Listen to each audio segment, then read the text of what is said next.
Okay, good evening. I would like to call to order the September 7, 2021 Lake Washington School Board study session. Let the record reflect that all board members are participating remotely. There's been a recent update to the guidelines for attending public meetings. Under Proclamation 20-28.15 Open Public Meetings Act and the Public Records Act proclamations, has extended the prohibition on in-person meetings, but creates an exemption for public meetings that comply with the guidelines for business meetings found in the miscellaneous venues guidance issued by the governor's office. The miscellaneous venues guidance states that as of June 30, 2021, the following shall apply to governing bodies of public agencies opting to host in-person public meetings under the Open Public Meetings Act. There are no restrictions on capacity and no physical distancing requirements, but all public agencies are required to follow applicable face covering requirements as outlined in Proclamation 20-25. The board values public participation and engagement in our meetings. We will also continue to comply with the laws related to the Open Public Meetings Act and current emergency requirements related to our meetings. If the guidance and all other requirements related to COVID-19 cannot be met under the guidance and the law, the school board must hold our meetings remotely and provide access via live stream or audio. Due to recent non-compliance at our school board meetings, the board has determined that we must hold our meetings remotely. The board will notify the public of the location of our meetings through the meetings tab on board docs. That's available on the website www.lwsd.org. And then under the board tab, there's a link to board docs, which will have the location of our meetings, including whether they are being held remotely. At this time, it is planned that all board meetings scheduled in September, October, and November will be held remotely unless there are changes to the guidance provided by the governor's office. Board meetings, study sessions, and special board meetings will continue to be live streamed on the website. If community members are unable to view the live stream of the meeting, you can call to listen to the meeting at the phone number 425-936-2813, and the conference ID is 37127. You are always welcome to email the board or individual board members outside of the time for public comment. The board members, to email all board members, you can send an email to the email address boardmembers@lwsd.org. And each individual board member's email address is also available on the district's website under the board tab. The first and only topic for tonight's study session is discussion of OE 14, currently titled Anti-Racism, Equity, and Inclusion. Dr. Holman, would you please get us started on this discussion? Absolutely, and thank you for reviewing the laws related to open public meetings and how that relates to our current meeting structure. And so at the last board meeting, the board had it on their agenda to do a second reading and potential adoption of OE 14 due to circumstances, as we all know, that did not occur. And what that did allow for was some additional work, conversation for the board. But also, since that time, and actually prior to that, the board has started to receive significant amounts of public comment related to OE 14. And so at that meeting, it was determined that rather than just rolling the second reading into our September 13th board meeting, that the board actually would hold a subsequent study session to be able to discuss feedback, to discuss potential options or changes to OE 14 so that when it comes to September 13th, the board has had subsequent conversations based on feedback received and potential options. Since that time, I've met with both Director Bleasner and Director Sage 2 times, And as recently as 1:30 today, as we were thinking about this meeting and preparations, and we've had great dialogue. Director Bleasner has spent some time going back through some additional feedback. Director Sage has done some additional research and review around some language components. And so we feel that tonight there are pieces to discuss. And as we reflect on kind of the overall policy structure, have some potential options as we think about moving forward. And so in terms of a structure for this evening's board study session, there's kind of three components that I think are distinct agenda items. First, I think it would be helpful for just a board member check-in. Each of you just to kind of share with each other what you've been thinking about in terms of OE14, any additional feedback that you've received, or have you just reflected on some of the feedback that you've received that you want to share with the board as we start this discussion tonight. Second, kind of distinct item is really the structure of the policy document and some potential options as we think about the interest that the board has to be very clear in communicating with the community and the public around your intentions, your values, and your commitment to this equity and equity policy. And also, when we think about the overall structure of coherent governance policy, there are some components that may be helpful for us to talk through. And then spend some time talking through the superintendent's directive and each of the policy statements, given the feedback that the board gave at the last meeting. Chris, I know you sent some language recommendations around the superintendent's directive that we've incorporated and want to share that and make sure that we all feel comfortable with where we've landed. And if there's additional feedback, then Director Sage and Director Bleasner and I will get back together and continue our work prior to September 13th. And so, Eric, does that sound like a good structure for the meeting? And if so, then why don't we start with board member comments? I'm just going to take notes as I'm listening to the board because it helps me to then go back as we think about updating the policy, updating language, just to have something to refer back to. So Eric, do you want to facilitate? Yeah.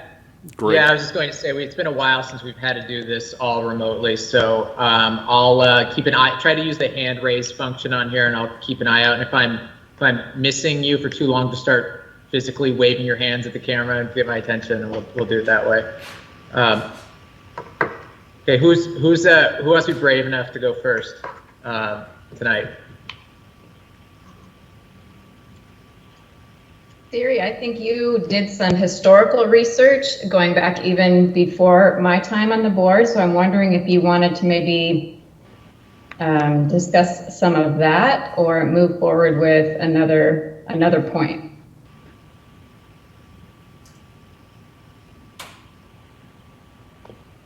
Sure, I can start on sort of what my reflections are over the past week and a half through a variety of different things. So in thinking through the conversation that we had at the last board meeting, I then took some time knowing we had been working with this since about 2016, probably even earlier, starting with the diversity advisory team that began, and that has now become the diversity, and I'm sorry, the district equity team. I apologize, it's been a very long day.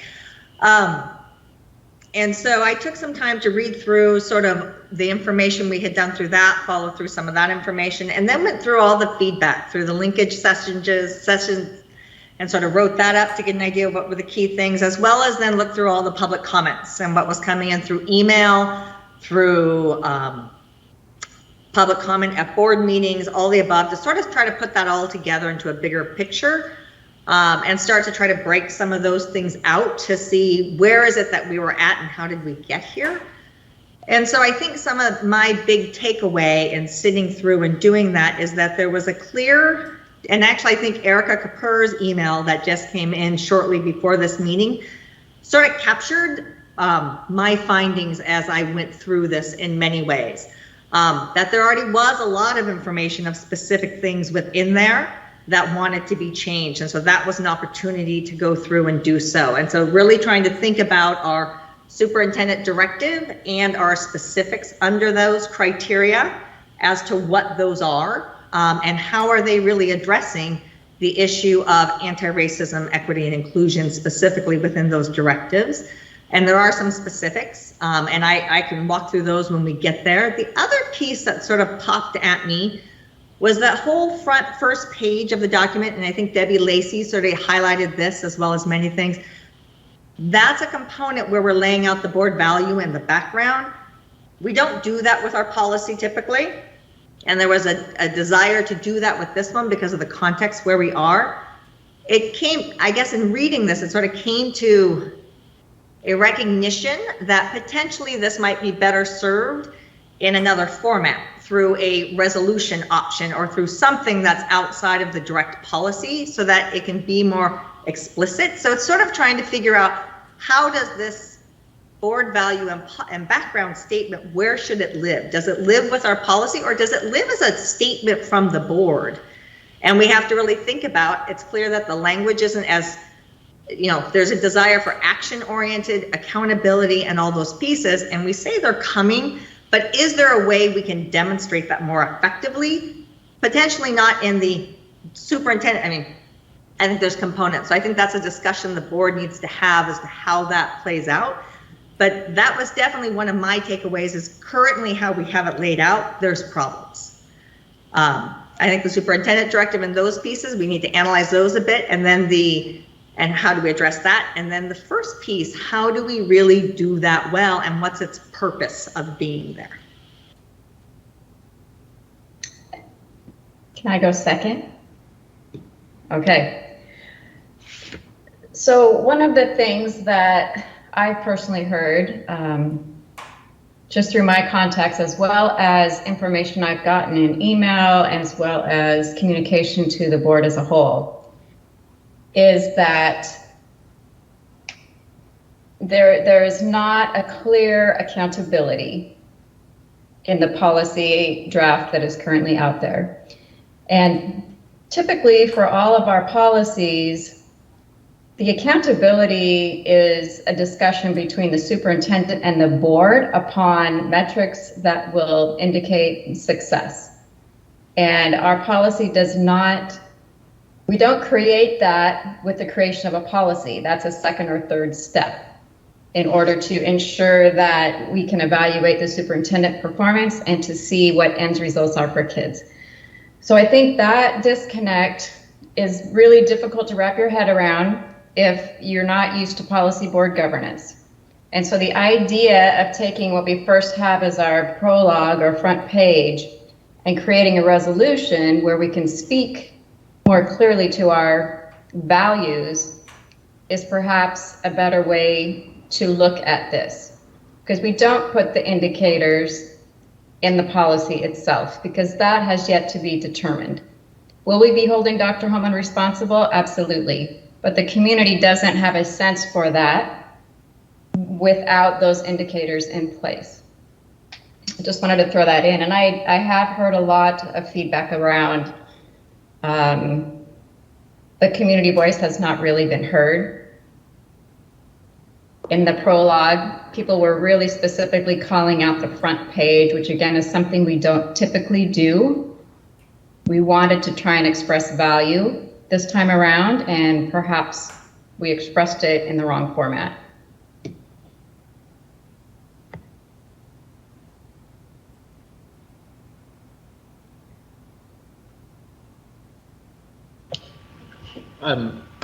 All right, I'll talk next.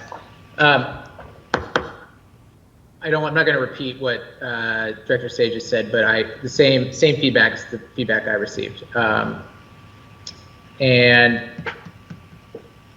the one other piece that I've heard that I think we need to think about is, okay, we adopt a policy sometime in September. What is the board going to do next? There's one thing that we then will work on indicators for staff. We'll monitor. We'll hold the district and staff accountable for meeting for meeting whatever the indicators we agree to and conforming to the policy. But what the other feedback we received is, how's the board going to hold itself accountable? And I think, and that is, I'll be plain, I don't have the answer to that yet. I think one thing we can do is put this on our work plan again to, in about 6 months out, maybe even less, to look at it again, go back through the policy and see, with the benefit of space and time, reevaluate what we have and whether it works, and whether our community who then had time to look at it and interact with it think it works. So that's one option. But I guess the interest I've heard expressed is how's the board itself going to hold itself accountable. I don't have great ideas for that yet, but I think that's right. Director Sage, were you going to jump in on what I was talking about? Yeah, I just wanted to clarify, what is your suggestion about 6 months out? Are you suggesting we wait 6 months to adopt this? No, yeah, thanks. Thank you for clarifying. Yeah, no, I'm not suggesting that. I mean, my view is that we need to adopt something.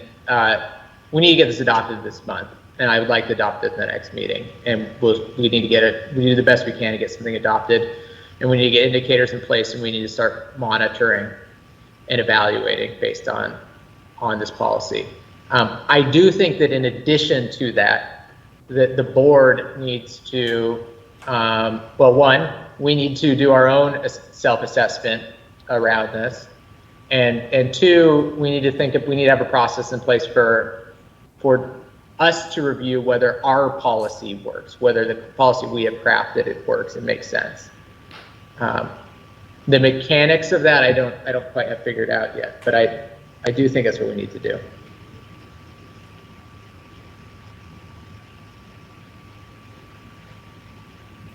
And I threw out 6 months only because we have, we do have the extended study session set in March. I just thought that would be a good time. That actually falls almost, if we adopt something in September, that falls almost exactly 6 months after adoption. But that's not, I don't view that as a magic number. Director Stewart? Yeah, I agree. We need to have reviews, and we need to have regular reviews. The question is how we can do that. We want to be able to make sure that the reviews we're doing are not just of ourselves, but of compliance and staff. I know that, to be quite frank, if you have multiple compliance reviews in a year, you're doing nothing but you're doing nothing but trying to write reports. But this is important that we get in. We need to get it started on the right foot, and we need to make sure that we're doing it right. We need to make sure we have some teeth in it.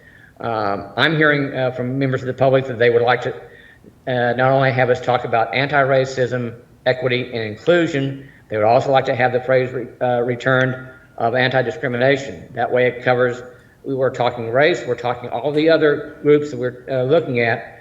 We have everything covered. And yeah, it's a little bulky, but I don't mind. It's the idea that let's do it and do it right, as opposed to worrying about too many characters in the title. As we start to look at the compliance, I think we're gonna have to look at it tough. We've got some serious problems in some of the schools, and I think we need to make sure that that this policy and the superintendent's compliances don't just stop at the central office. They've got to get down to the classroom, and if they don't, then we've just wasted 6 months to a year. That's it.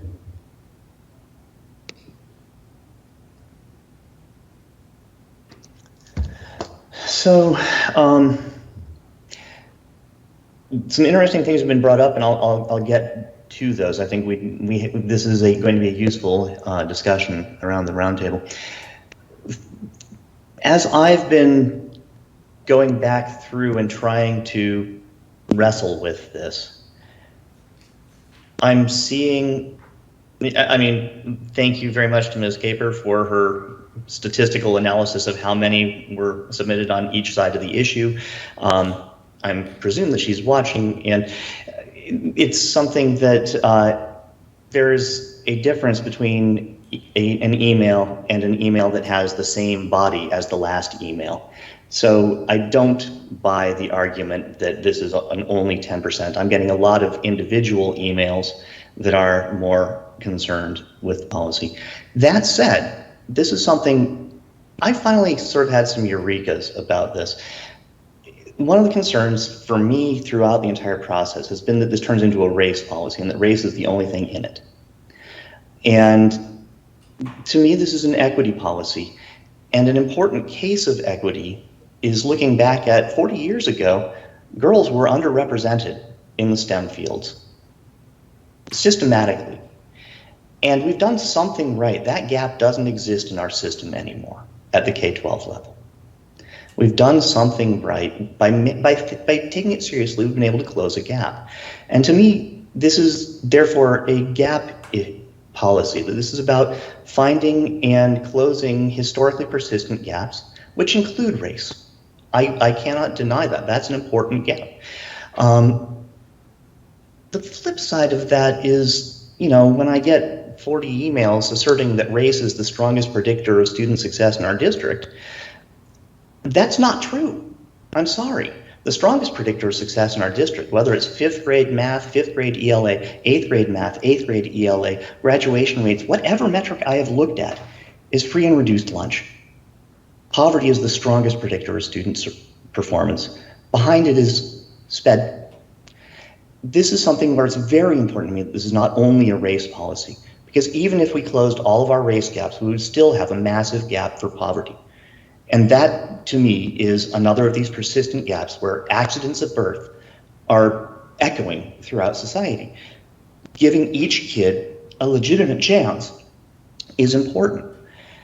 And so I'm still wrestling with a lot of the feedback being that we need to be stronger and that there needs to, I mean, again, since it's the last email that came across the bow, all respect to Ms. Caper, her proposed amendment to make it stronger makes it only about race, and that's unacceptable to me. This is about all of the dimensions. Race is one of them, and it's an important one. Even if you control for poverty, there is still a persistent race gap for our Black students and our Indigenous students. This is unacceptable. The same gap was there when I was a kid in 6th grade. We need to close these gaps, and I'm fully behind that. But it's very important, as Mark said, that we include multiple dimensions, that this is not just race.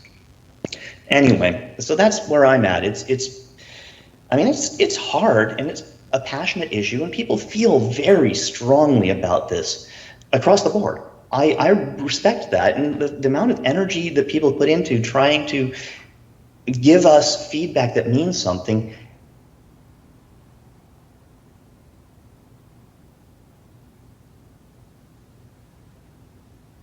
Did Chris freeze for everyone else? Yeah. I'm not hearing him. Yet, do something we Chris, can adopt. Chris, you froze and your audio went out. Yeah, I saw it glitched twice. My back.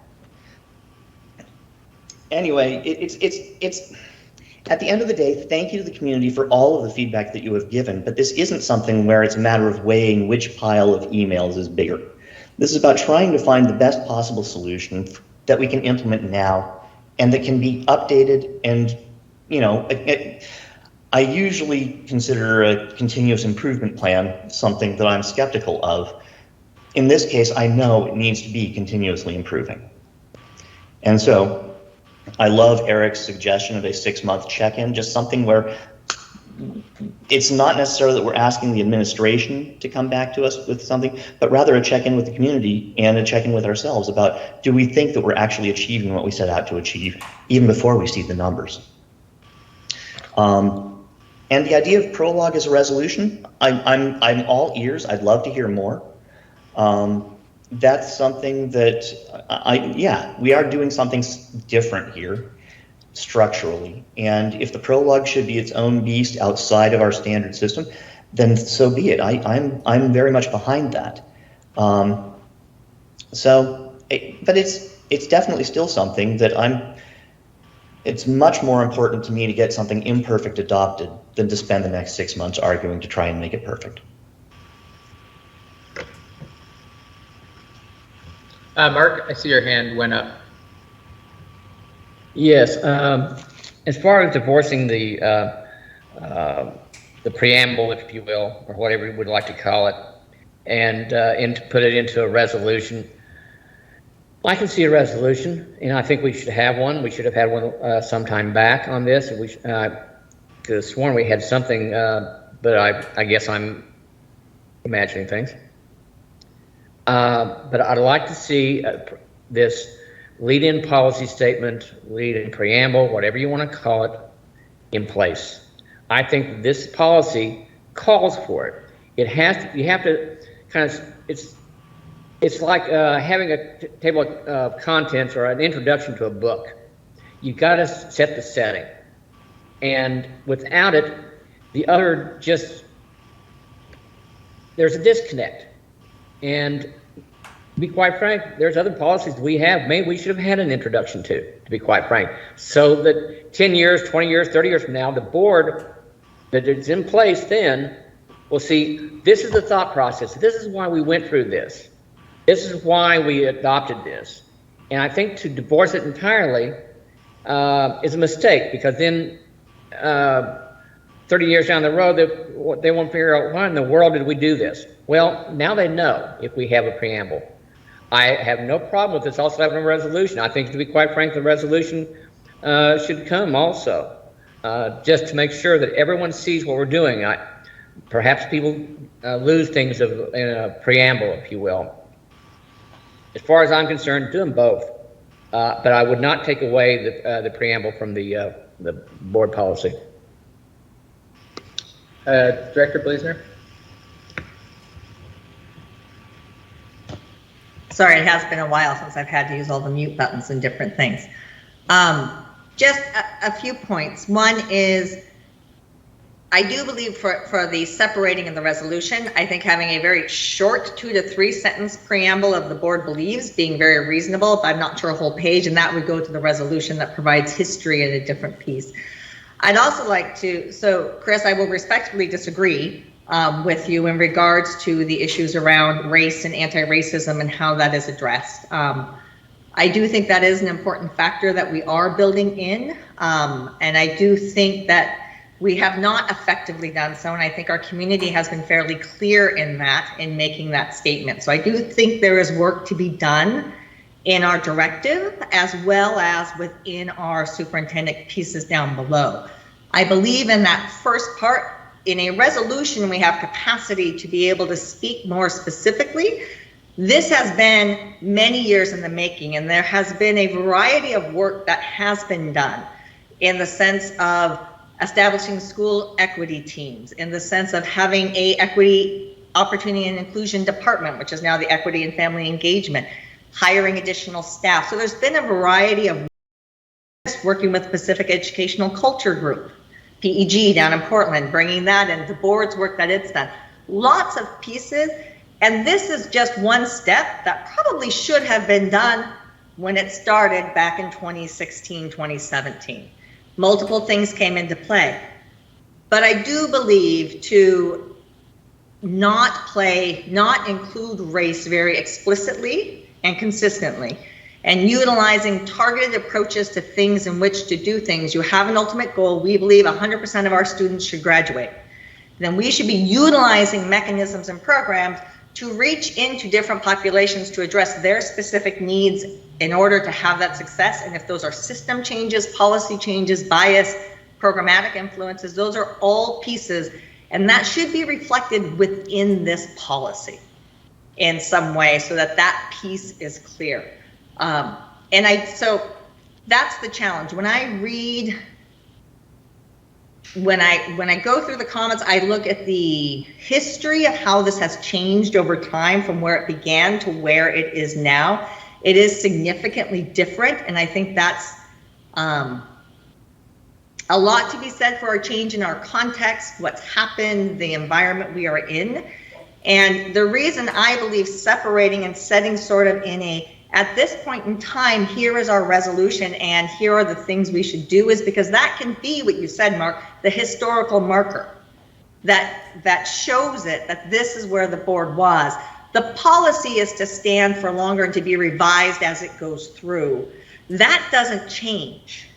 That holds as where we stand at this moment in time, and that will likely change in 5 years as to where people stand as we have shifting things that occur within our community, within ourselves, within our school population. All those pieces will change what happens. So that's the piece of putting that in place there. But I do think we can strengthen, because we have worked with special education and inclusion components, and that's moving. We have worked in the area of low income and those targeted. We do work specifically there.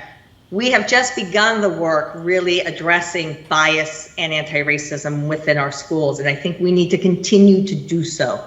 And those pieces, not that any one of those are completed, they are all there to be continued with in addressing, but they do have to be called out. Director Stewart, your hand is raised. I don't know if that's from before or if you had something you want to add on to that. No, I hear what Sherry's saying, and my concern is with resolutions, they get lost. They kind of go into the netherworld at times.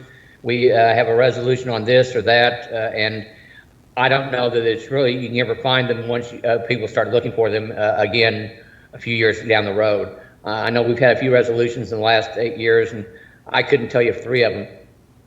I think that we need to have it linked to the policy. I like the resolution, I can go with that, but I also want something that's linked to the policy. As far as the title or the intent, yes, income is a great factor, but race is also. I want to see, and one of the reasons why I brought up the earlier of looking up, if lack of a better term, the title, to throw in anti-discrimination, because you've got the groups that don't really fit into a race category, but you want to stay upfront to them that we won't tolerate any actions against their group either, whether it's the LGBTQIA or whether it's the special needs group or religious groups. I don't want to see anyone discriminated against in this district. I mean, first of all, come on, folks, grow up. This is not right to people, and we all know it. And it's a matter of making sure that we have covered as many bases as we can. I don't want to see any kid go home from school feeling like he or she doesn't belong for any reason at all.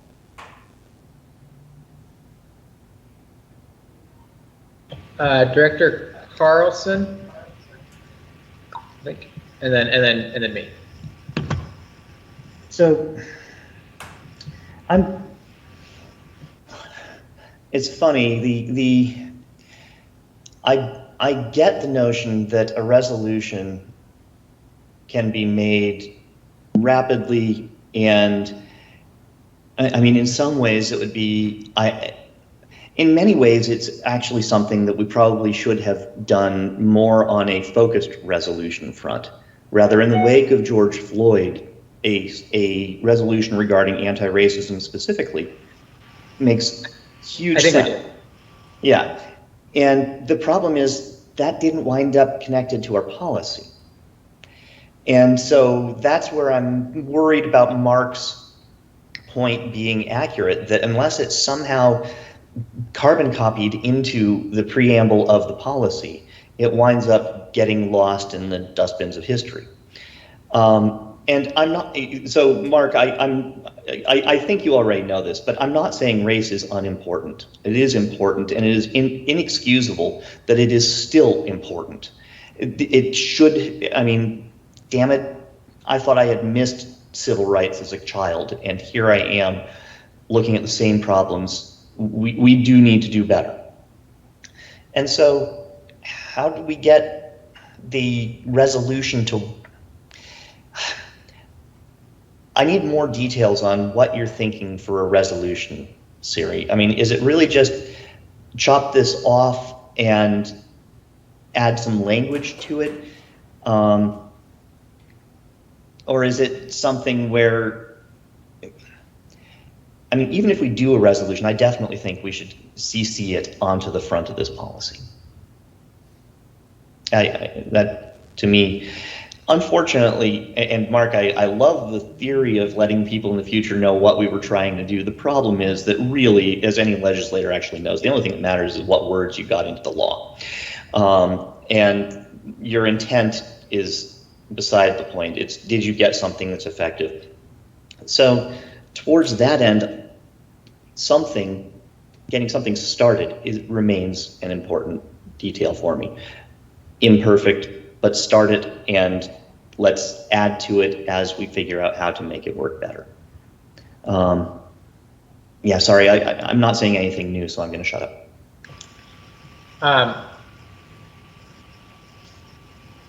I guess Chris asked a clarifying question for Director Bleasner. Do you want to respond, answer that, or now? I think it probably makes the most sense just if Director Bleasner has anything to add, and then I'll go. So in regards to, I think your question was around a resolution, or what would that mean? And so this was actually something that John had brought up as a possibility when we discussed. Debbie Lacey had also connected something to another school district that had done a resolution, and to the Indianapolis School District, if I remember correctly. And so in reading through that and thinking through that and thinking through the feedback that we have got and some of that, what had happened in this resolution, a lot of it was it sort of gave some of the historical context, as well as the action that had taken place, as well as the values that went forward. So a lot of what I'm hearing in this feedback is those are the pieces that are missing by what has been said, that we have not covered the accountability pieces, what has happened through that, and potentially through a resolution, we can be more specific as a board, as opposed to our policies that are designed for something different. So that was more the piece. It's not that one is better than the other. It more was trying to recognize our goal here was to sort of set the historical context and the values, and it's become a point of argument or discussion, I should say. Argument's not right, but a point of contention almost. And the policy is the piece to focus and go. And so I think that was, how can we better address this intent, that perhaps this isn't meeting our intent the way it should, and it's not resonating with the community in the way we had hoped. So it's obviously not fulfilling neither our hope nor theirs. So it just seems there's something missing. So that was what are the possibilities there? So this is one that we came up with. Potentially there are others, is what I would say. But so that's a response to that. If I can respond to one thing that I thought of, you had said the proclamation that I hadn't done one, but in June 2020 we did. And I will say that whereas you don't see that directly connected, I do believe the intent in that proclamation is to be brought forward in our policy and is influencing the words that are chosen there and what we do. So maybe not specifically. I went back and reviewed all the proclamations that we did. One in 2017 that we did on equity and inclusion. Another one that we did there. Also the statements made in 2020 from Dr. Holman as well as Dr. Gloria Henderson. So we have a variety, and those are pieces to me that perhaps some of that should be pulled into a resolution clearly. And also it is influencing what we write in this policy and what we do. And if it isn't, then we haven't done our job. Great. I think as I thought, Siri, the words you said finally made me think about this, I think, in the right way.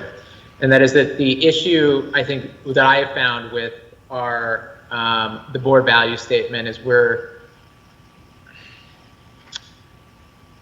because our policy is broader than race, that our value statement, we're trying to capture something that is vast in 3/4 of a page. And when we try to do that, we're drafting something that does not provide enough detail to recognize the context in which we're adopting this. I do think that the better way of going about doing it is to have a resolution that would be part of the adoption of the policy that does lay out the context for the board and the values that the board has and all the work that's gone up to this date. I think that provides us a better mechanism for articulating our values and memorializing those. I also think it's important that we do that we have that either whether it's in the policy itself or as a separate resolution. I do think it's important that we articulate that. And again, I think that goes to the accountability piece. I do think we as a board need to state our values and that what we understand the context, our view of the context is of when we're adopting this, so that the community can understand that and hold us accountable for that. I think that's important. And then the last thing I want to say is, as a sort of procedural mechanical piece, I mean, our policies are all listed on board docs. There's no reason we cannot have a link in the policy itself that links to the proclamation. We can also, in each policy, it has the revision history of each time the board's revised it. There's no reason that below that we couldn't also have the proclamation itself listed out. So there are mechanical ways that we can ensure that adopting proclamation is memorialized and is easily accessible to us in the future and future boards. I am convinced that is the better way of going about doing this, rather than trying to articulate it before the policy itself. I also think it's a more meaningful way as well. I saw.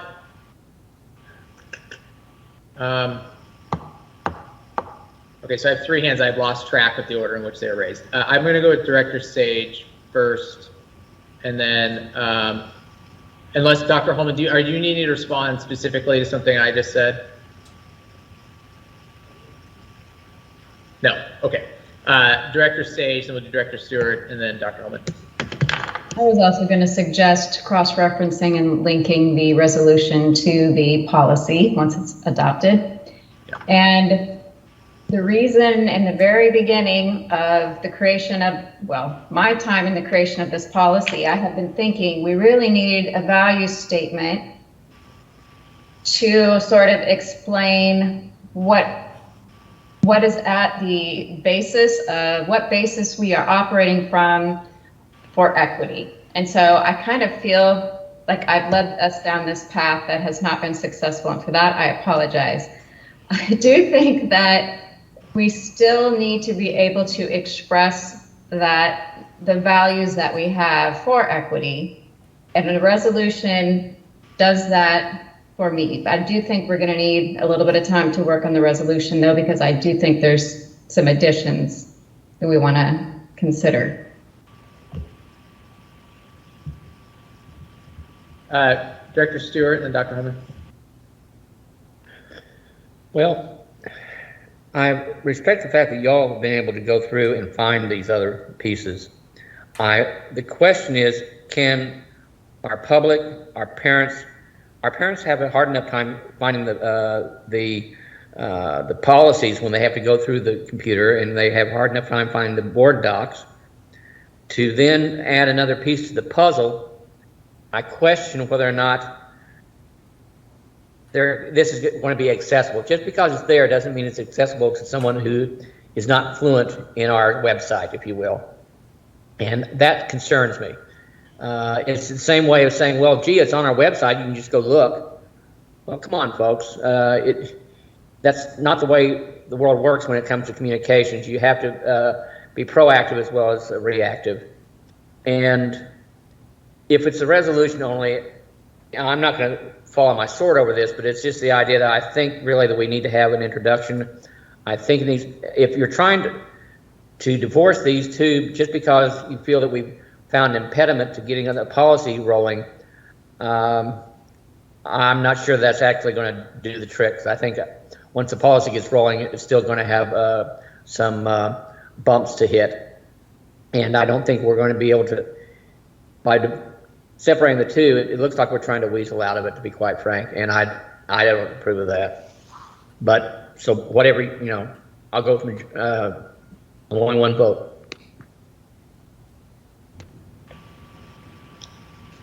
Okay, Dr. Holman?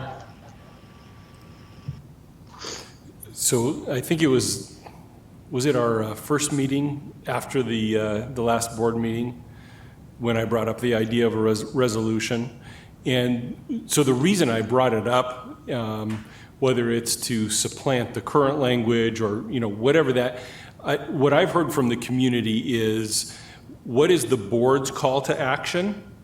And how are you voicing that? And so the policy isn't the right place, just given our governance structure and all of that. So the policy isn't the right place, but I know the board has a commitment to this work, and the board has actionable items that you want to communicate, excuse me, to the community. And so that was when I thought about a resolution is probably the best place to be able to do that and to capture it and memorialize it. And then as we continued talking about the policy, then thought about, you know, pulling some of that current language over into the resolution could be one way of addressing this as well. So thinking about the action of the board really doesn't come through in the policy, even though the whole policy is the board's action. It's the board's methodology for holding the system and me accountable. It just doesn't come through in those terms, and I know the board wants to be able to communicate that to the public and the community. So that was kind of, as I was thinking about a resolution, the benefits to doing that, knowing that in our governance structure, you don't do a resolution for everything either. And so you kind of pick and choose when you would want to use this vehicle, because it really isn't a true process in coherent governance. But given this topic and this policy, I think that's why I recommended it. Yeah, I agree with that. I mean, I view it as a resolution as us saying how we're going to hold ourselves accountable. And that's why I think that the tension I found in this policy is us trying to, I mean, a lot of the feedback we've received, I almost all of it, particularly the feedback that said that we're not strong enough on our statements about racism in our district. I nod my head. I mean, yes, absolutely. But the tension I felt is, how do we articulate that within our, and try, while at the same time remaining disciplined in how we're governing the district, right? And having policies that are consistent with how we've committed to governing the district. And I think, again, I think we need to say those words, and I think that having it in a resolution that we adopt contemporaneous with the adoption of the policy is the better mechanism to do it. So I want to thank Director Bleasner for having that idea, or Dr. Holman for having the idea, and Director Bleasner for bringing it forward at the meeting. I jumped out of turn. I'm sorry. Director Sage, then Director Carlson. Thanks. I want to acknowledge that we do have a lot of feedback from a large community group that sent us communication, more than 500 of them represented. And so I want to acknowledge that we have received your information, and we have taken it into our conversations and to the creation of what sounds like is going to be a resolution. Director Carlson. Sorry,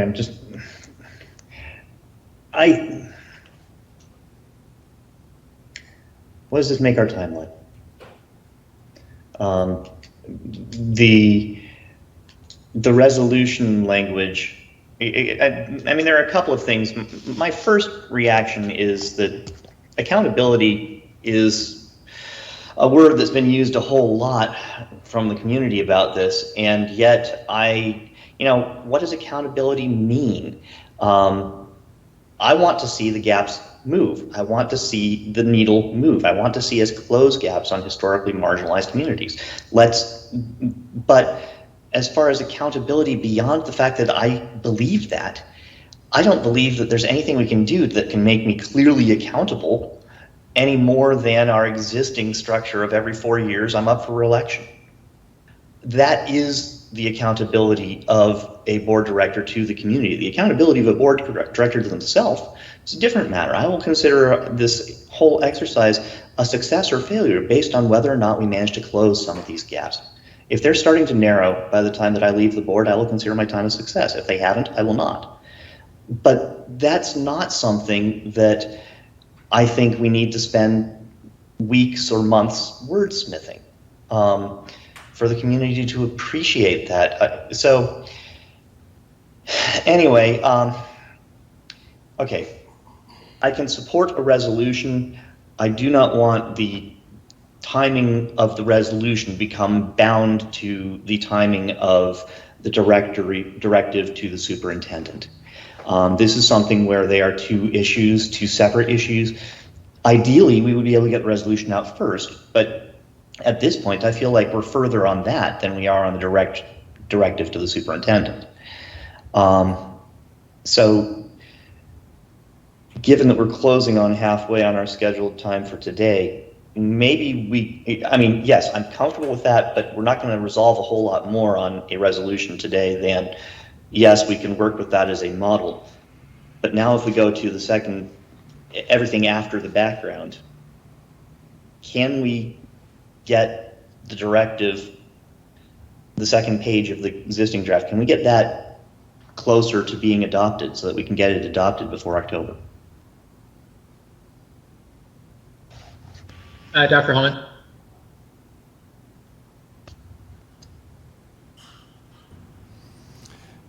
Chris, when I've thought about board accountability, I think there's other pieces that kind of the internal accountability of the board, such as committing to reviewing your policies and ensuring that all of your policies reference and relate and support OE 14.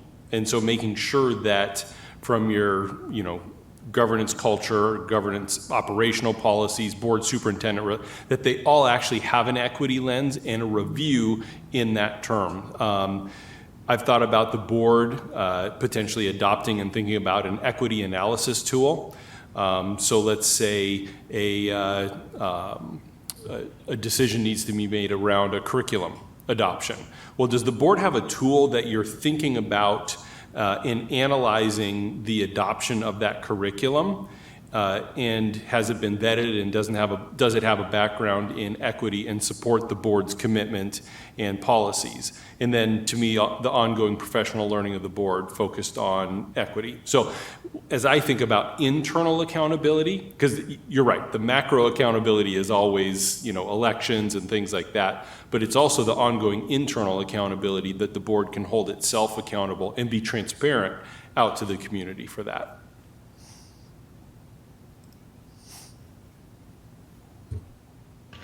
And it's that transparency piece that I view as part of, when I use the word accountability, I guess that I probably should have chosen a better word. And that's why I think that having a very specific resolution as part of the adoption of this is important. I do think it's important that the community knows where we stand as a board when we're adopting it, and how we view the history of this district and why we're adopting this policy. I think it's important for accountability. I also think it's important for future interpretation of the policy too. Thank you, Dr. Holm, for clarifying that. Any other kind of some free-flowing comments here? Anyone else want to jump in with anything?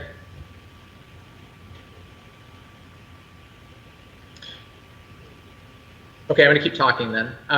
The one thing that Director Carlson just mentioned is that not wanting to delay the directive to the superintendent component of this. I completely agree. I'd like to see us get that close to, I'd like to actually I think there's some additional work that we can do on that tonight. And I'd like to see that be brought forward. I'd like to do that and then have that brought forward for our next meeting. I do think we can have a resolution in place before our next meeting as well too. I think that we have a good starting point with what we have in our policy right now. I think that our prior, some of their language that, I think as Director Bleaser mentioned, both the board, Dr. Holman and Dr. Henderson had done before, I think is helpful. I think a lot of the feedback we've received from the community provides, a lot of people did the work for us and did it better than we've done so far. And I think we can really utilize some of that to prepare something and have it ready for the next meeting. But I would like to talk about, I think there's, Director Bleaser, did you have any specific for the directive to superintendent? Did you have any specific changes you wanted to bring forward tonight? And I guess before we jump into that, I don't want to cut off this part of the conversation, but I do want to have a conversation around that as well. So does anyone else have anything else to add? Sorry, Dr. Holman.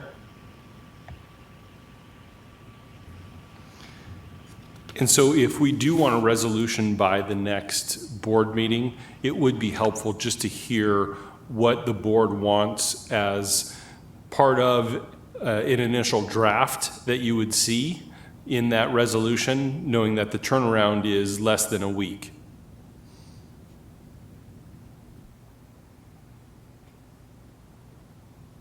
I guess I lost track of time. It is, isn't it? Yeah. Okay.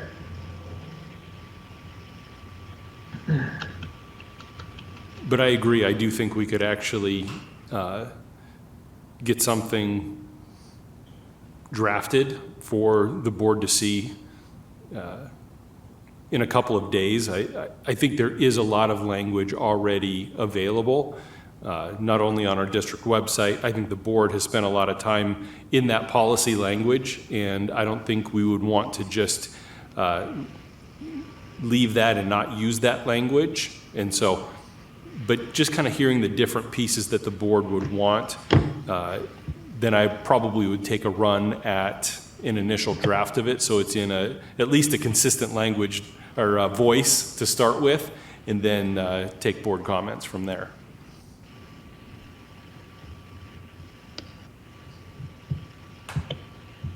Okay, so do we want to have a discussion around that right now? Does anyone have anything they would like to bring forward?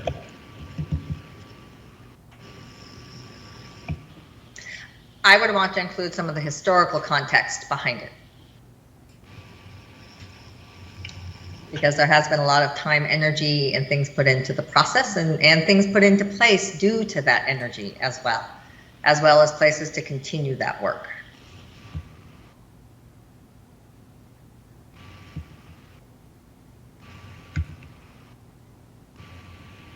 And I guess I would add that it would be really helpful to see what has been done to date, historically, but also operationally, what has been done to date.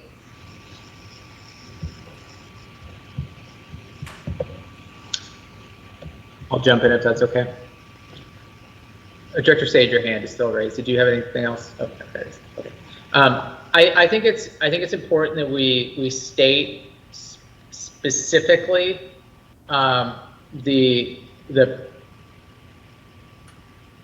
I guess I'll just put it this way, the long-standing pervasive achievement gaps for different groups of students that we've had in our district. I mean, I think we can say that, where they are today, and they're not too different from where they were 10 years ago. And I think it's important that we have that stated in our policy, that for a long time and today, that low-income students, we failed our low-income students, and that they're not achieving the same level as their peers, and the same holds true for many of our student groups. I just think it's important to recognize that and state it explicitly in our resolution.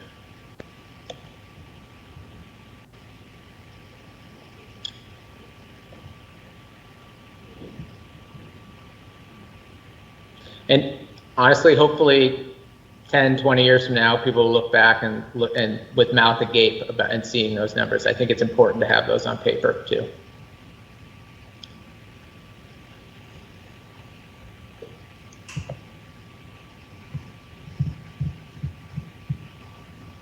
Eric, do you want those numbers in the resolution, or do you want them in the, okay, I wasn't sure where you wanted to put them. Yeah, sorry. Thank you, Mark. Yes, I do. Okay. I think it's important that we're very clear about the context that we're adopting this policy and what that's been for a while. I think we have to be real about that.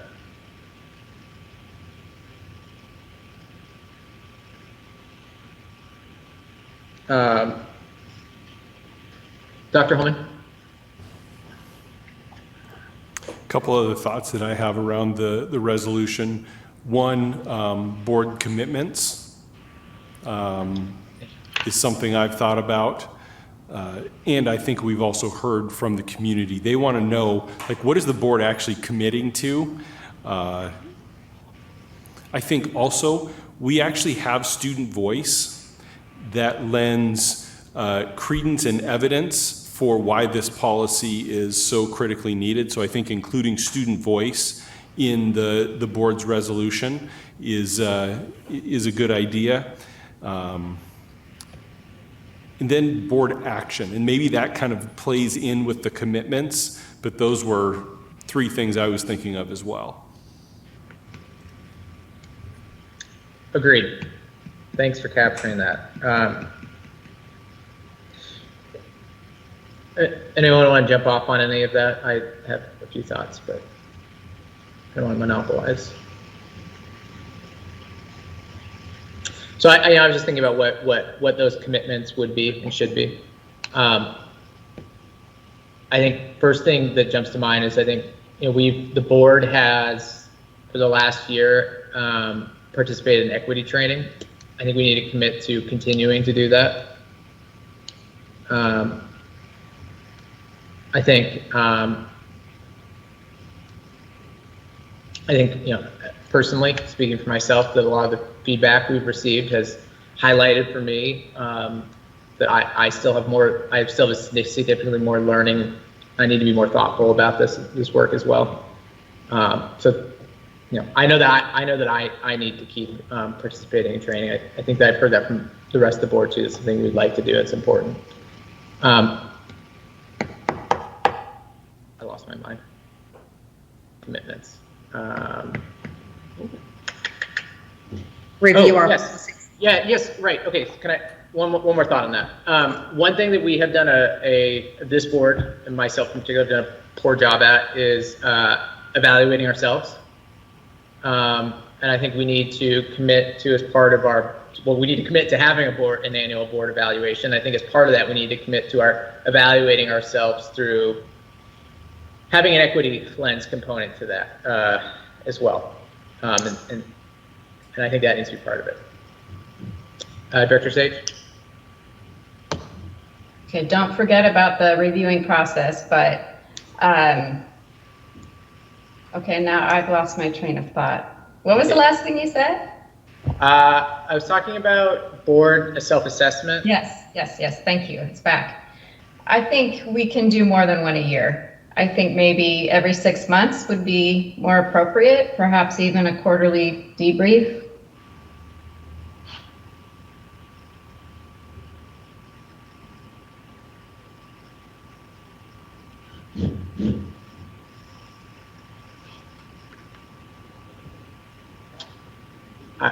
Sounds reasonable to me. That could be helpful.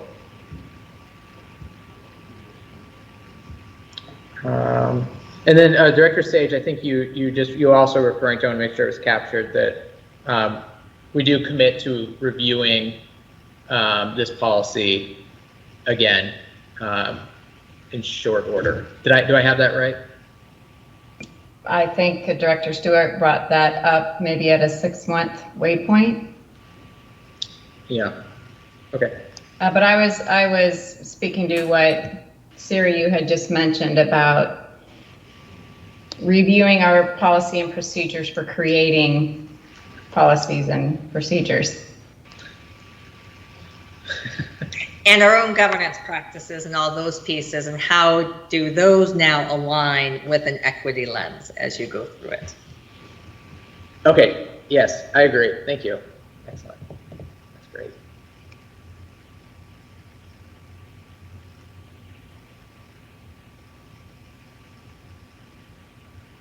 And I think, yeah, this actually reminds me that, I think that's really important. I think we need to look at our existing policies. We need to commit to reviewing those, and also the end results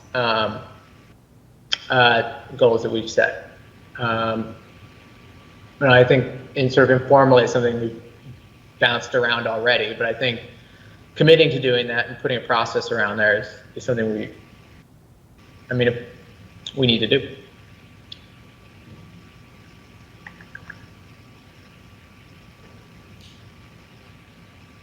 Anyone else with anything to add?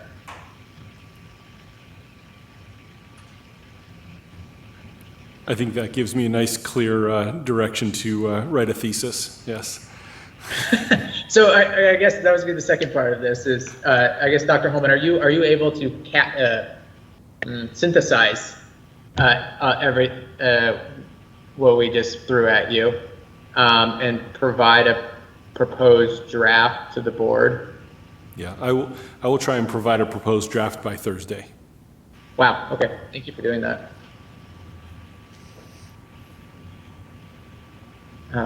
That'd be great. And okay,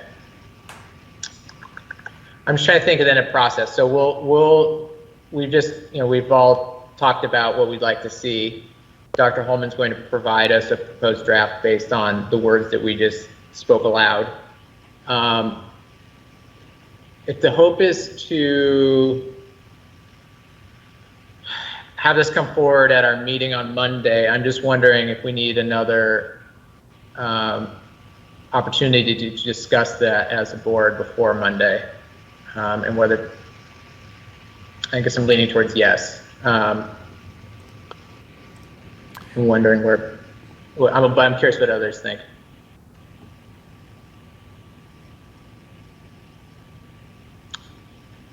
I guess to be precise, the question is, would folks be open to another study session between Thursday and Monday? Yes.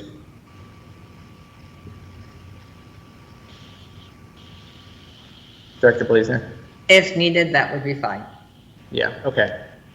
So If that let's makes the process quicker, then yes. yeah, so let's see where we're at on Thursday. If we want to call for another study session, we can get that on the calendar quickly. So the thought be like a Sunday evening? Yes, yeah, probably a weekend evening. Okay. Sunday evening, I think, Yeah, yes, it would have to be. I'll work with Diane to make sure process-wise we're calling it in time and things like that. Yes, I can't recall 24 hours. We should try to have on this issue, we should have as much lead time as we can. But I think if we need one, we'll know on Thursday. So Sunday would be time. Okay, so I feel like we're moving that forward. Does anyone? Sorry, Dr. Holman, I've lost the plot a little bit about. You provide us a nice framework for the discussion tonight. Yes. Could you recap that? So we've covered items 1 and 2 so far this evening, and then just going through the superintendent directive and then the policy statements. So really getting clear on those. I know there's been feedback, and I know Director Blazner has some ideas for and proposed changes. Okay, great. Okay, so does anyone want to share initial thoughts or bring forward proposed changes now? Can we start with the directive to the superintendent as sort of the focal point? Yeah, that's great. Okay, so I know, Chris, you sent a revision.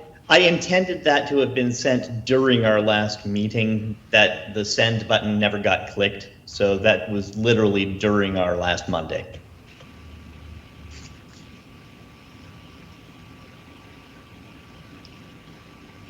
So do you still like it, or? Well, I still think that we do the community a disservice pitting factions against one another if we keep equitable outcomes as an explicit phrase in there. Because that can be interpreted as equal outcomes. And that is a can of worms that I don't want to touch. So a better definition of equitable outcomes as we conceive of them is important to me. The exact language that I sent was merely a proposal. It was not by any stretch of the imagination intended as a last word.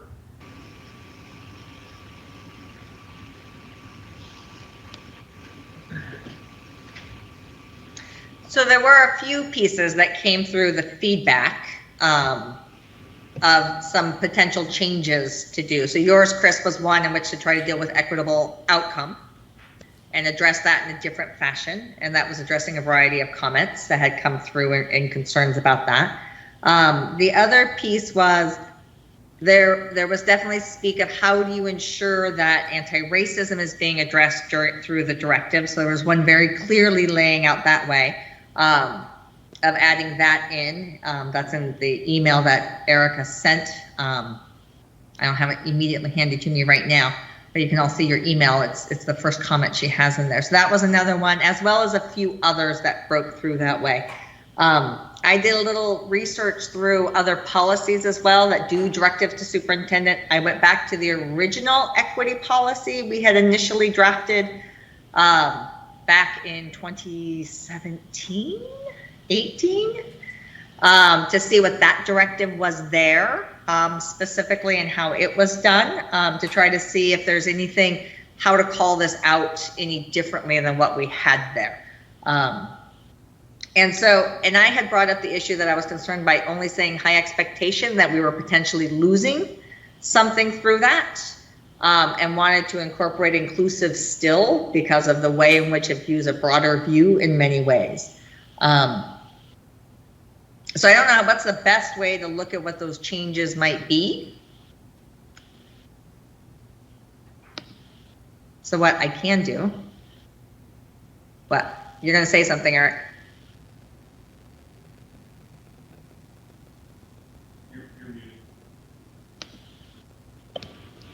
I was going to say, or I did say in fact, but nobody could hear. That'd be helpful if we had words on a screen. So I'm wondering if somebody could share. Is that what you were trying to do, Director Bleasner?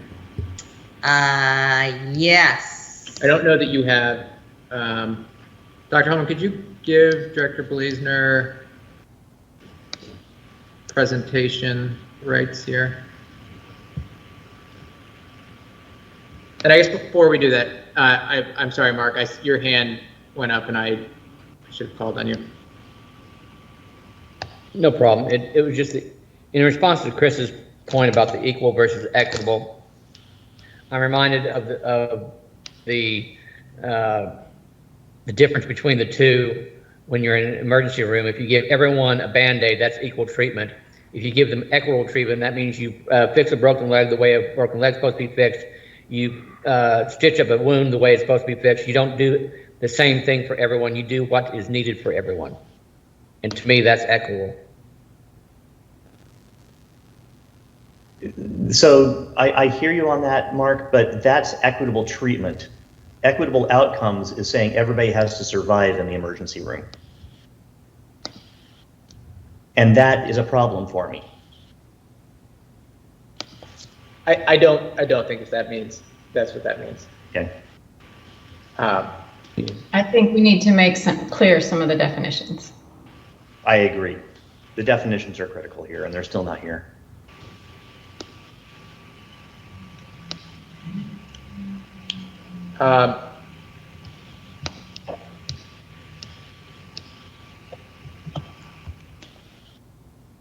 I just, sorry, Dr. Holman, go ahead.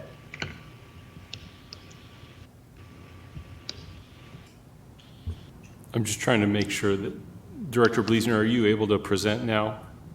Potentially, one second. I'm just putting one thing together quickly. Okay, because I'm still not able to present on my side, so I'm working on it as we speak.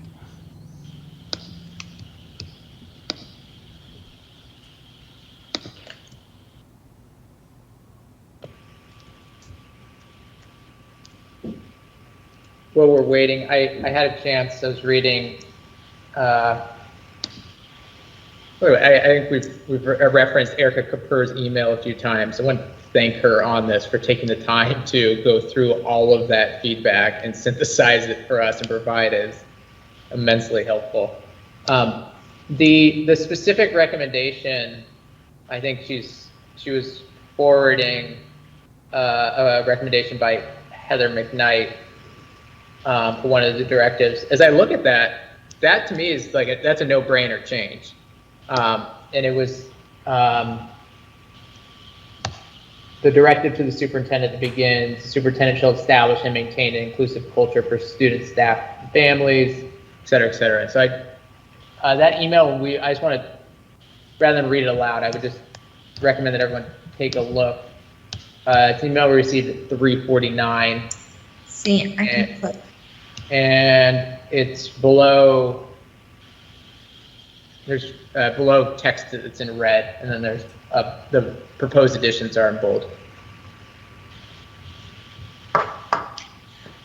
I do think it's important to put them all together is what the challenge is, to sort of see that one, Chris' suggestion with the original, what we currently have, that's the challenge. So once we get share, I have them all on one screen. Oh, that's great. But I need sharing capacity. Yeah, John's trying. Does somebody else have it? No. Nobody gets it. Who's the? Yeah, I have a message that says only organizers. So is that Diane? Are you able to now, Siri? Nope.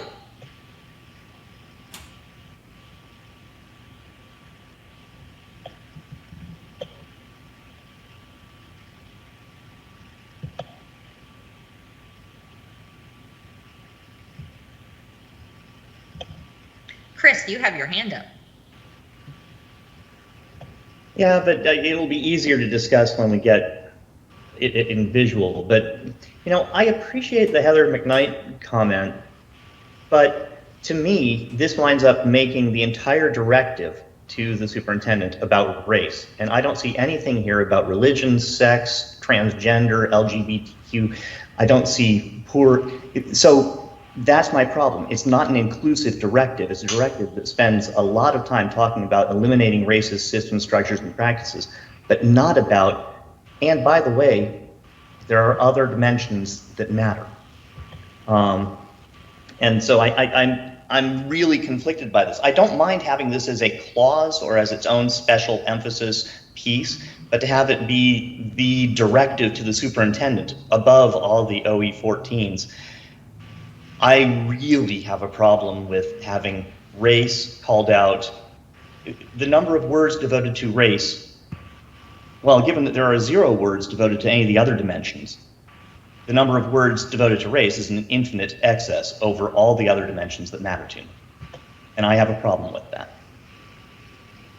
And I mean, I'm looking for, if we were to adopt something like this, I need it to be modified such that it's easily understood that this isn't just about race, that this is about every dimension that we care about, that this is about free and reduced, that this is about special education, that this is about English language learners, that this is about sex, that this is about gender, that it's about religion, that it's about all these things that matter and not just race.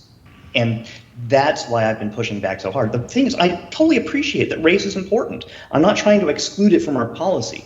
I'm just trying to make sure that our policy is not just a race policy.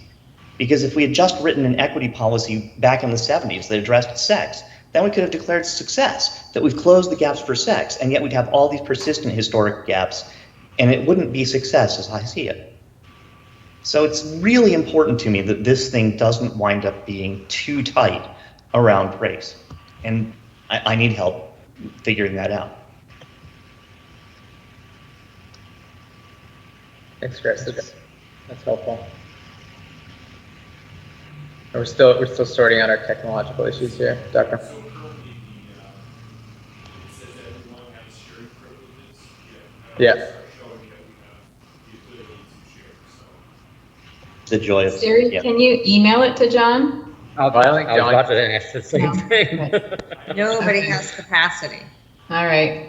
I got frozen and dropped from the call earlier. Well, yeah, if you could, can you just email it to John and then let him present from there? I don't know. My Dr. understanding is John also- can't present either. About Ah. Diane. That makes I it tried that. She told me she can't present either. Never mind, never mind. Oh, I mean, I could put it in the chat, but I know there are disclosure issues within the chat of putting anything in there, so I'm very hesitant to do that. Yeah, it's not recorded. Right, okay, so then that's why I won't. So the. And then the- nobody else can see it who might be seeing a video as well, so. So one thing I could do is, actually, the chat is captured. Oh, it is? Yes, so it's part of our record that's captured.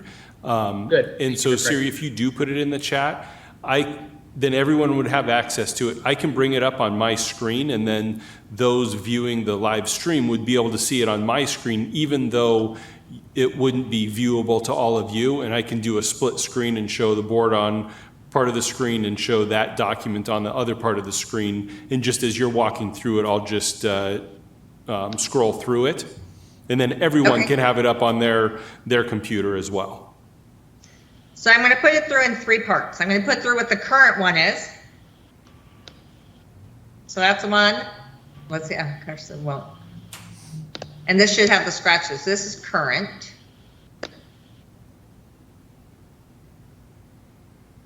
Not, there it goes. Sorry, it has it's big letters because I put it in big letters. I can make them smaller. No, we can read this. Okay, Yeah. you like to be able to read it. Yeah. These are 3 of the other ones specific. The first one is from the original policy that was written. The draft, it was never adopted, and the second one is actually Issaquah School District that also practices policy governance. And the third one is the one that you just heard, from Heather McKnight.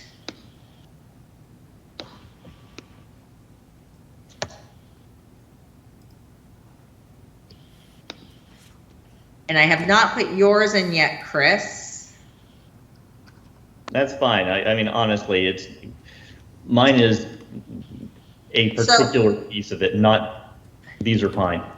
So I did look at how it could potentially be revised to potentially incorporate the strengths of these things, and also yours. And here is a potential, although trust me, nothing written in stone, as much as what you said, it's trying to put through multiple different things. And there's that. So you now have them all.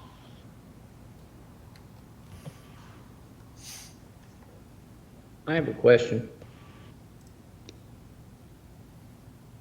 At the very first of the items that you gave up on the directive, the superintendent shall establish and maintain, oh, wait a second, that's wrong there. Shall identify and eliminate discriminatory beliefs, practices, and prejudices, inequitable. I guess we're talking about the environment of it, as opposed to, I don't know how we can eliminate someone's beliefs. I'd like to think we could, but I'm not sure we can. But if it's the idea that it's the environment that we're providing that could do that, I don't know. See where I'm going? So that's under the current one that we have, correct? Yeah. Okay. So you have the current one. That's currently what we have there. Then I put forward the other options. So the 2018 initial draft. The superintendent shall ensure that the district identifies, acknowledges, and addresses systemic inequities that contribute to opportunity and achievement gaps for students based on disability, race, ethnicity, and socioeconomic status. So that's just to give you, that is where it began when we did our initial look at starting a policy. And so it targeted 4 specific areas actually, and was not broader than that. And that's somewhat aligned with the results monitoring we were doing at that time and the areas where there were the largest, where we were following more of these issues. Then the ISSAQA policy governance, theirs is really about the superintendent shall ensure an environment and culture that values and respects the diversity of its students, staff, and families, addressing factors affecting student achievement and well-being. Broader, not as specific in many ways. There's some value to that as well as some challenges to that. So just putting it out there is something they did. The one from Heather McKnight that replaced, I actually think a key thing I liked in this, the superintendent shall establish, maintain, and evolve.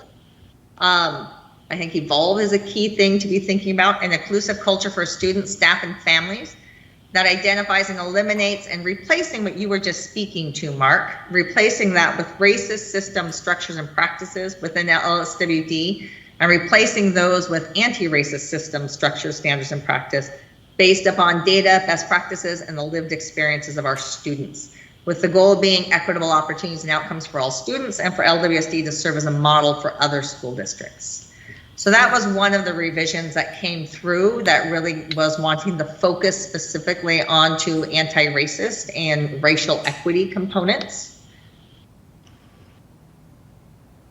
And so in sort of thinking through these and different components and trying to incorporate it, which can be problematic in and of itself, a potential revise, the superintendent shall establish, maintain, and evolve a culture of inclusion and high expectation that values and respects the diversity and lived experience of its students, staff, and families. Specifically, the superintendent shall identify and eliminate racist, inequitable, and biased systems, policies, and practices to ensure equitable opportunities for students, to ensure equitable treatment of students, and to close persistent performance gaps for historically marginalized groups of students through strategies that bring all students to comparably high levels of performance.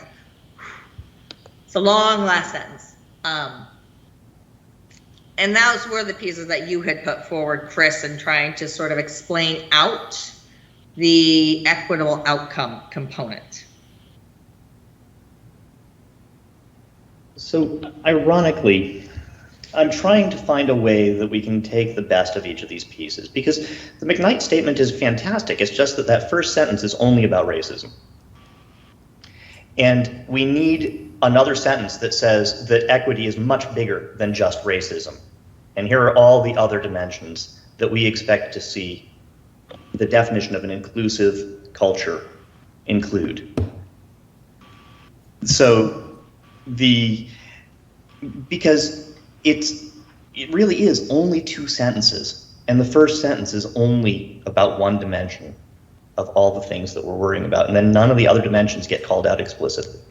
Now, race is important. I'm not saying, I mean, I actually kind of like this first sentence, but it can't be the only sentence that calls out a dimension we care about. And that makes it longer than our usual, but at the same time, you know, the directive to the superintendent needs to be, I think, it's valuable to declare all the dimensions that we currently recognize, make sure that this isn't an exhaustive list. Because as far as a directive to maintain an inclusive culture for students, staff, and families that addresses the inequities associated with poverty, that ensures, I mean, all these other dimensions, even the ones that we may feel like we've conquered today.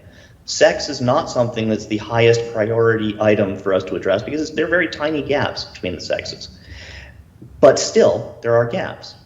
And therefore, sex is something that I'd say we'd be somewhat remiss in not including it if we're calling out race explicitly. Now, I'm okay with having this first sentence in its totality, but it's going to cause me to need other sentences saying that, and even if we closed every gap that exists between our racial groups, there are other gaps that still matter. I mean, that's the truth of it, is that we've got if you got rid of the gap between all of our races, we would still have a dramatic gap between our free and reduced kids and everyone else. And that's a true measure of equity. When you talk about what's being provided, meeting the kids where they are, and investing resources in kids unequally, but equitably. Yes. To me, that's the biggest and best argument for equity as a piece of it. But all these other pieces where they may not be a problem today, or maybe they're an annoying problem, but they're not something that's, I mean, I'm not aware of any performance gap between our religious groups, but it's certainly something where I don't want religious groups to feel like they're chronically and persistently underappreciated within our system. Whether it's the fact that our religious comp studies curriculum in middle school stops just before Islam is founded, or the chronic failure to accommodate the Jewish calendar of high holy days in our school calendars. These are things that are important, and they're not called out explicitly if you're talking about eliminating racist systems, structures, and practices. So anyway, sorry, I've spoken quite enough. Let's hear from somebody else. I think I raised my hand next, so I'm going to go, and then Director Sage, then Director Stewart. Chris, I agree with your central thesis, and that, well, I hope I'm articulating right, and that just calling out one dimension but failing to call out the others is problematic. But I'm curious. I really like what Director Bluser did with the proposed, which is the third, and it was pasted in the chat, the third revised directive. And then rather than doing a sort of the laundry list of listing the laundry list of dimensions, we call out what I believe Director Bluser has done is called out the real issues that we're trying to solve, which is pervasive racism and inequitable and biased systems. And I think that is, to me, what we'd like the policy to solve. And I view what was there, it's been drafted as a revised policy, as a more precise and eloquent way of articulating that, rather than just, attempting to list every dimension that is important and that we believe to be important. So I like the proposed revised option. Thank you, Siri, for taking the time to do that. And I'd be curious, Chris, if you don't mind, when we circle back, I'd be curious to your thoughts on that. Director Sage and Director Stewart.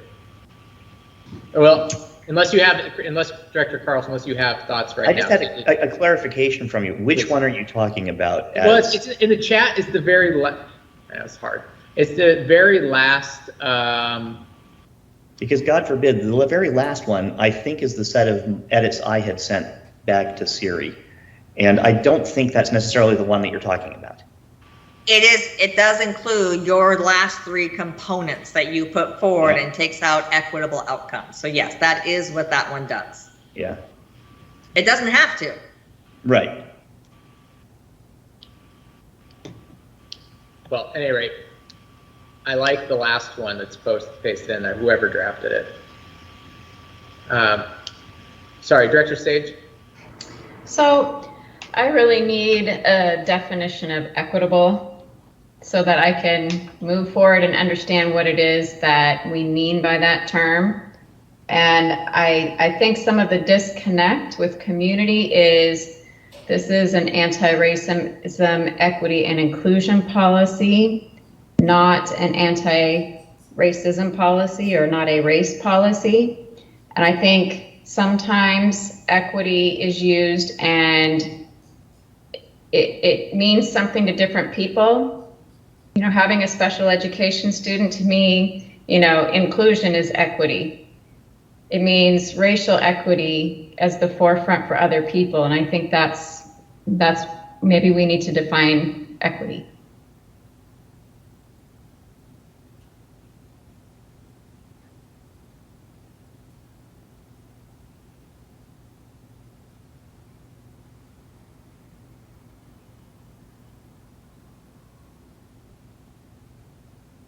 Sorry, Director Stewart.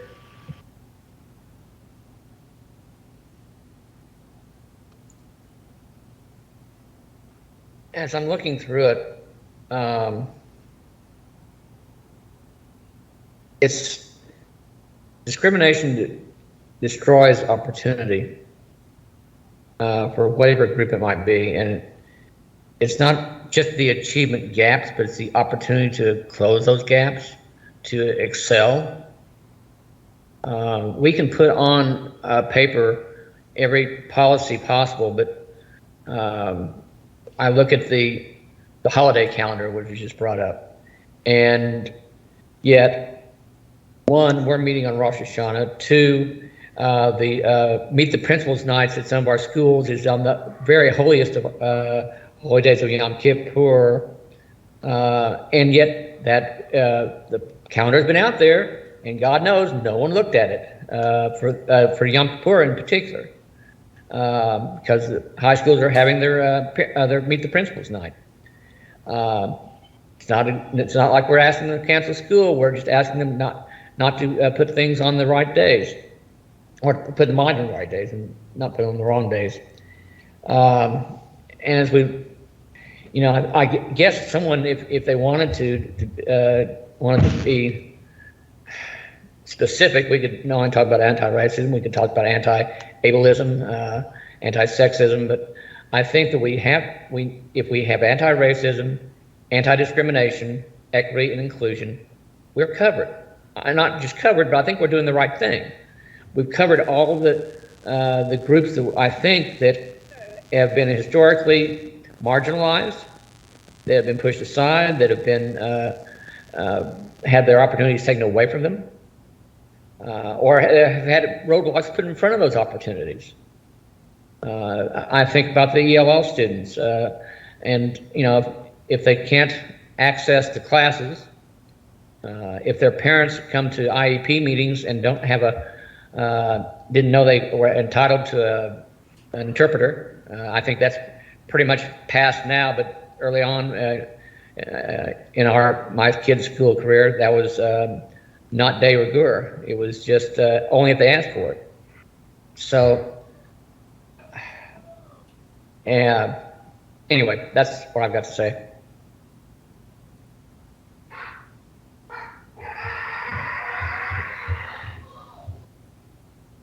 Director Carlson? Sorry, Mark, I hadn't said this explicitly. Yes, I think it's a great idea to put anti-discrimination in the title. Because that by doing that, anti-discrimination and anti-racism are clearly a broader definition and a subset. I think it helps define equitable, to be quite frank, and when you get down to it. Would you say that, Chris?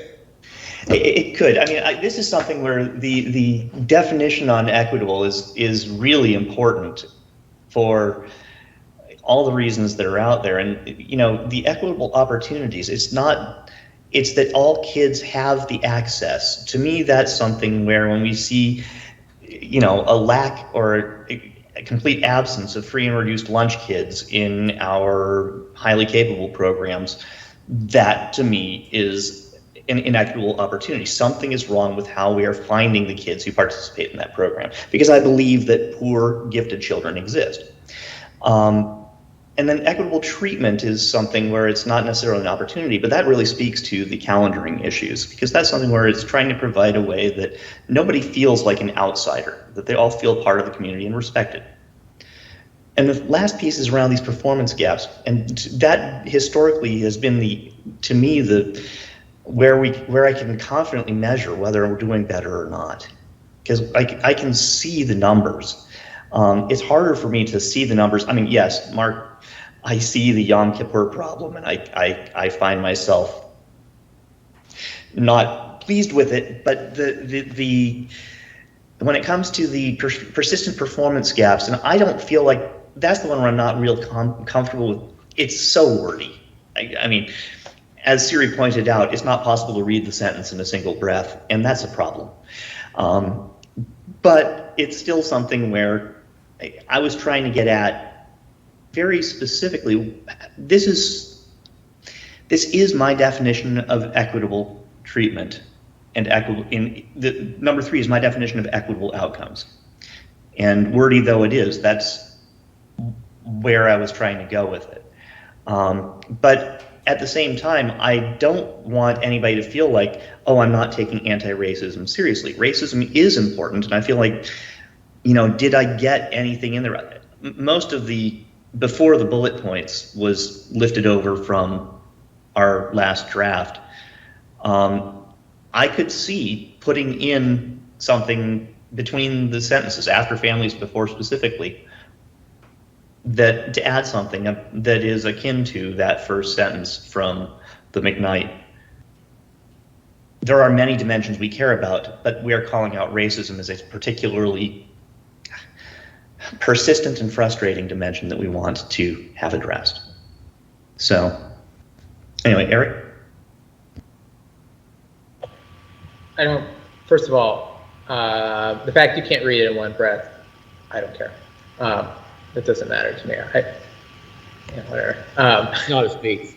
It's not a speech. Yeah, it doesn't need to be poetry. I think what I heard from Chris just now was proposing, which if I heard it right, I think I agree with.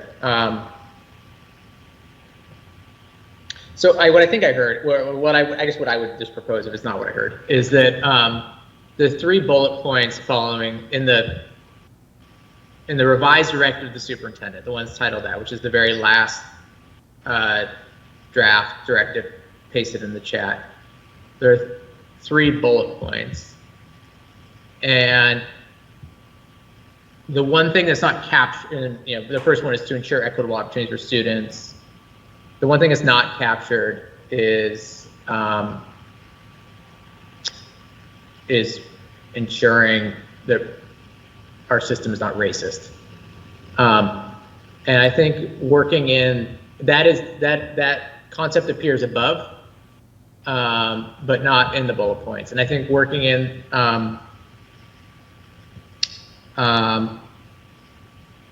some of the language that is in the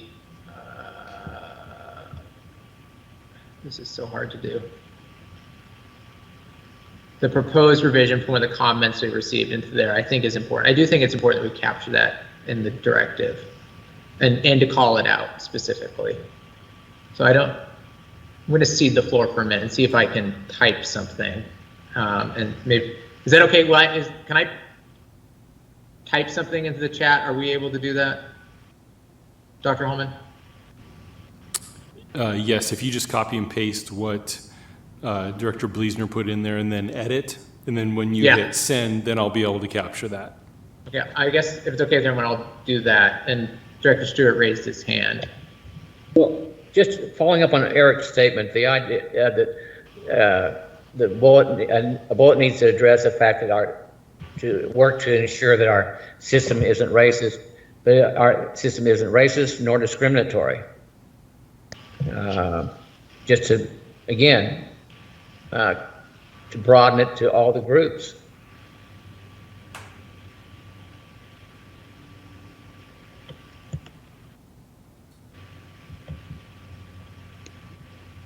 This is going to take me a minute to do, so if anyone else has any other comments in the meantime.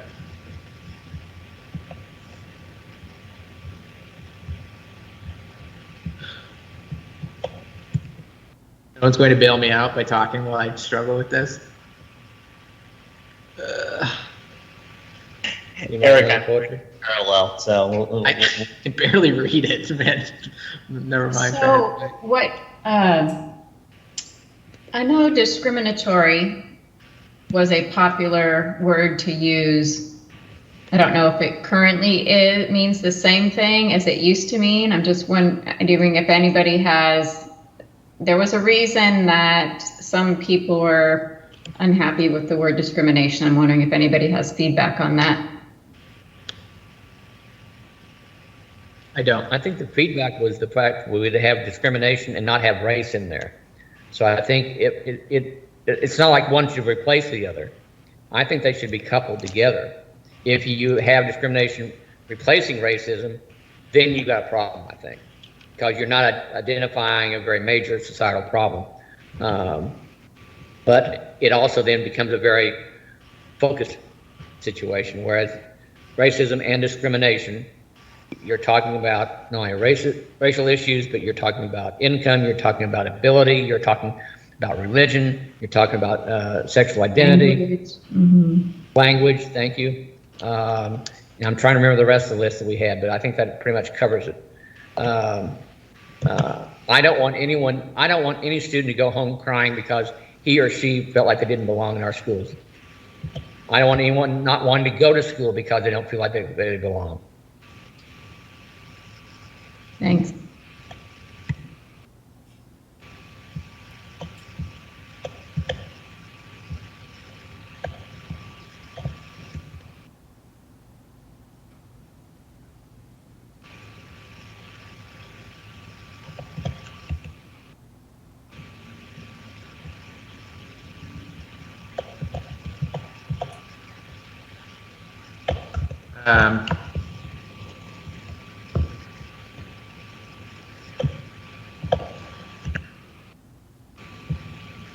All right, this does not look pretty, but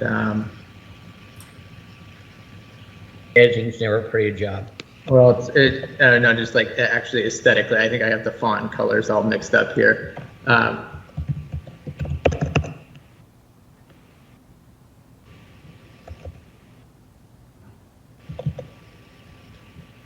So I guess all right, hopefully that worked. What I just pasted is effectively identical to the third, what was originally titled revised, directed to the superintendent. I've now titled it second revised, and it's effectively identical. So I've added a bullet point, it's new number 1 following the colon.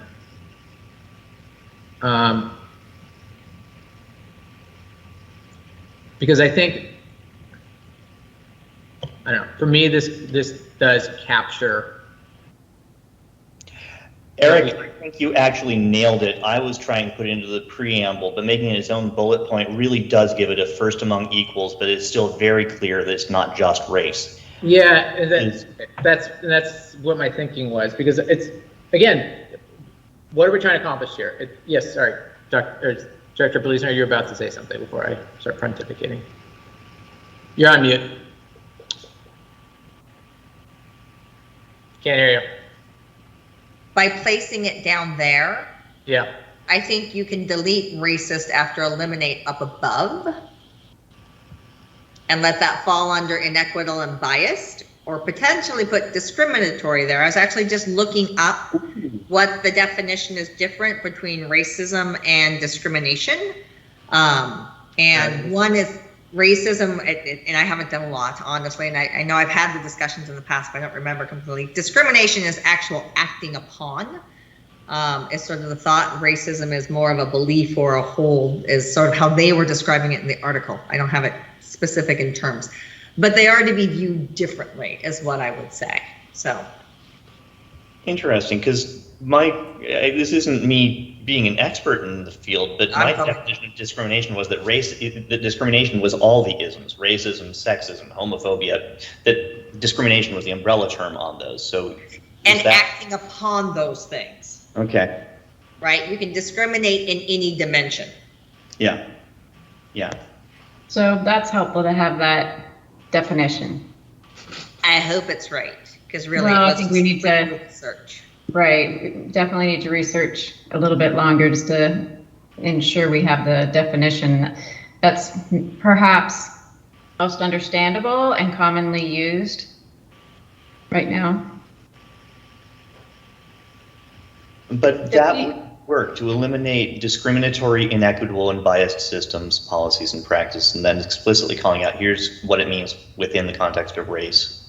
It is helpful, but it's about that's a subset is very clear and very nice. I mean, I don't disagree with the language that Ms. McKnight and Ms. Caper brought to us. It's to eliminate racist system structures and practices is a big deal, and this is very explicit about that. But it's also that it's bigger than that, and so this works for me. Yeah, I like it too. To eliminate racist systems, structures, and practices. And where did discriminatory come in? I'm sorry, I'm missing it there or something. Sorry, so up above, before we get to the bullets, we would just be replacing where it says eliminate racist, inequitable, and biased systems. We would replace racist with discriminatory. Eliminate discriminatory. Okay, I'm sorry, I was looking at the red letters and I couldn't find it. That's Okay, thank you. Yeah.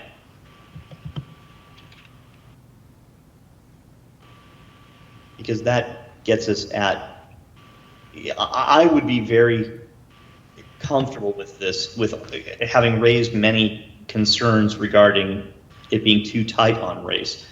Being explicit enough about race, I think, is important too. And this balances those two needs for me.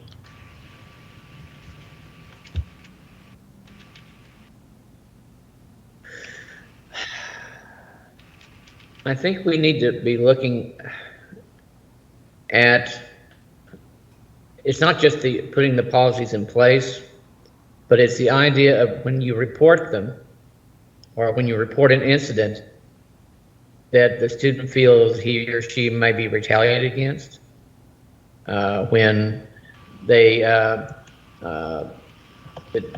become the perpetrator, not the victim, when they report something. And in I- fact, because you brought, Mark, Go I ahead, think Chris, I'm sorry. down in 14 point, oh God, which one was it? I mean, it's called out explicitly in the numbered directives. okay, 14.9. Yeah, okay. Thank And you. John, what's the name of the new system for parents, staff, or kids to report, forget anything really, safety? That was it.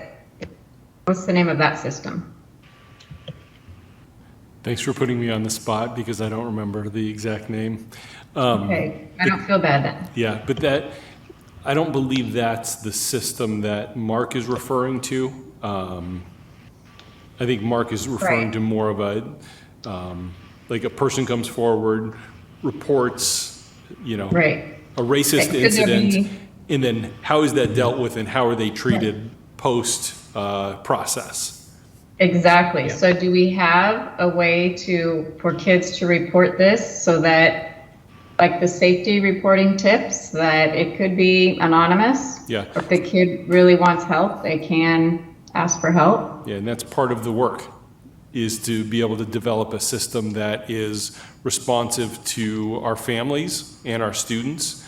Part of that will be working with our families and students to help co-develop that system so that we understand what their interests are in that, because we've had incidents reported to us for years and years.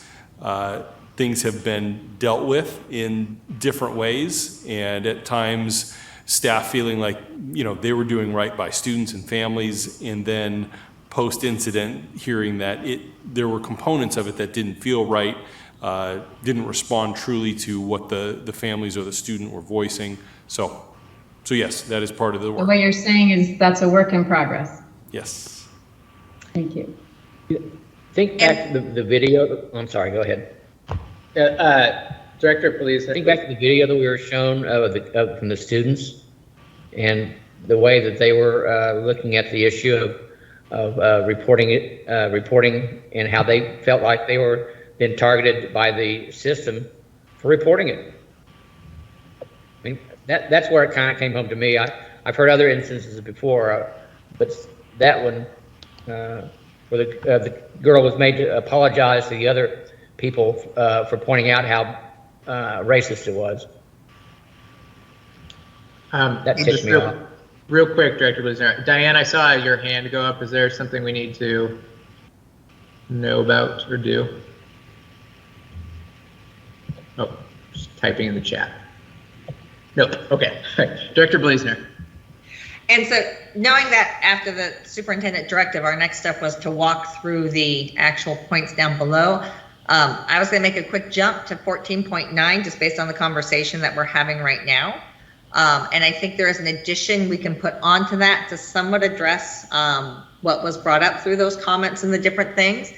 And that is to add at the very end of that, so you have provide culturally responsive and safe methods to address concerns, grievances, or violations of this policy, comma, particularly related to racist or other discriminatory actions. So calling them out specifically as this is a policy targeted through these concepts, and that would be that's the focus in this area. So that was pulling from some of the feedback that came through and trying to highlight those components more effectively.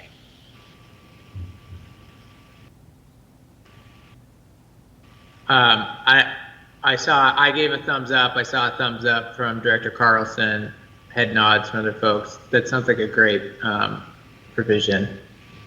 John, are you able to capture that? I can include it in the chat Or- box. Okay, there we go. That's good. I think Siri also has a document that she's working from. That is true too. Yes. Okay. She's going to send that to me after the meeting tonight. Okay. No, that's great. That's a great revision. So it's underlined in bold in the chat.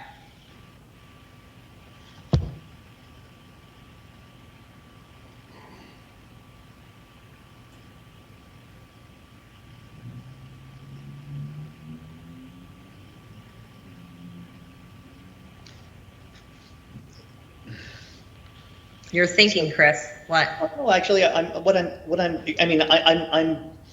trying to restrain myself from going further down this rabbit hole with you, because I think this is worth going into. But at the same time, I'm concerned that do we need to delay the adoption of the policy while we think about going down the rabbit hole? And so an example would be, as a board member, I would like to know the frequency with which such incidents are reported. I mean, to have some way to summarize for the board, you know, are we seeing a lot of reports of racist or otherist discrimination in our schools? And to try to understand, you know, it will likely have ebb and flow, but to give us something that's a bigger picture than any single incident would be quite useful. But that becomes something where I'm now trying to gild the pieces of it down the stream, and I would like to adopt this sucker and then go in and put these little tiny details and talk to John about, you know, in the interpretation, how are you going to do that for us? I really, it's not punting. I just want to move to the next step so that we can get these pieces that are undoubtedly important, but aren't part of getting something adopted so we can actually try to work with it this school year. Dr. Holman.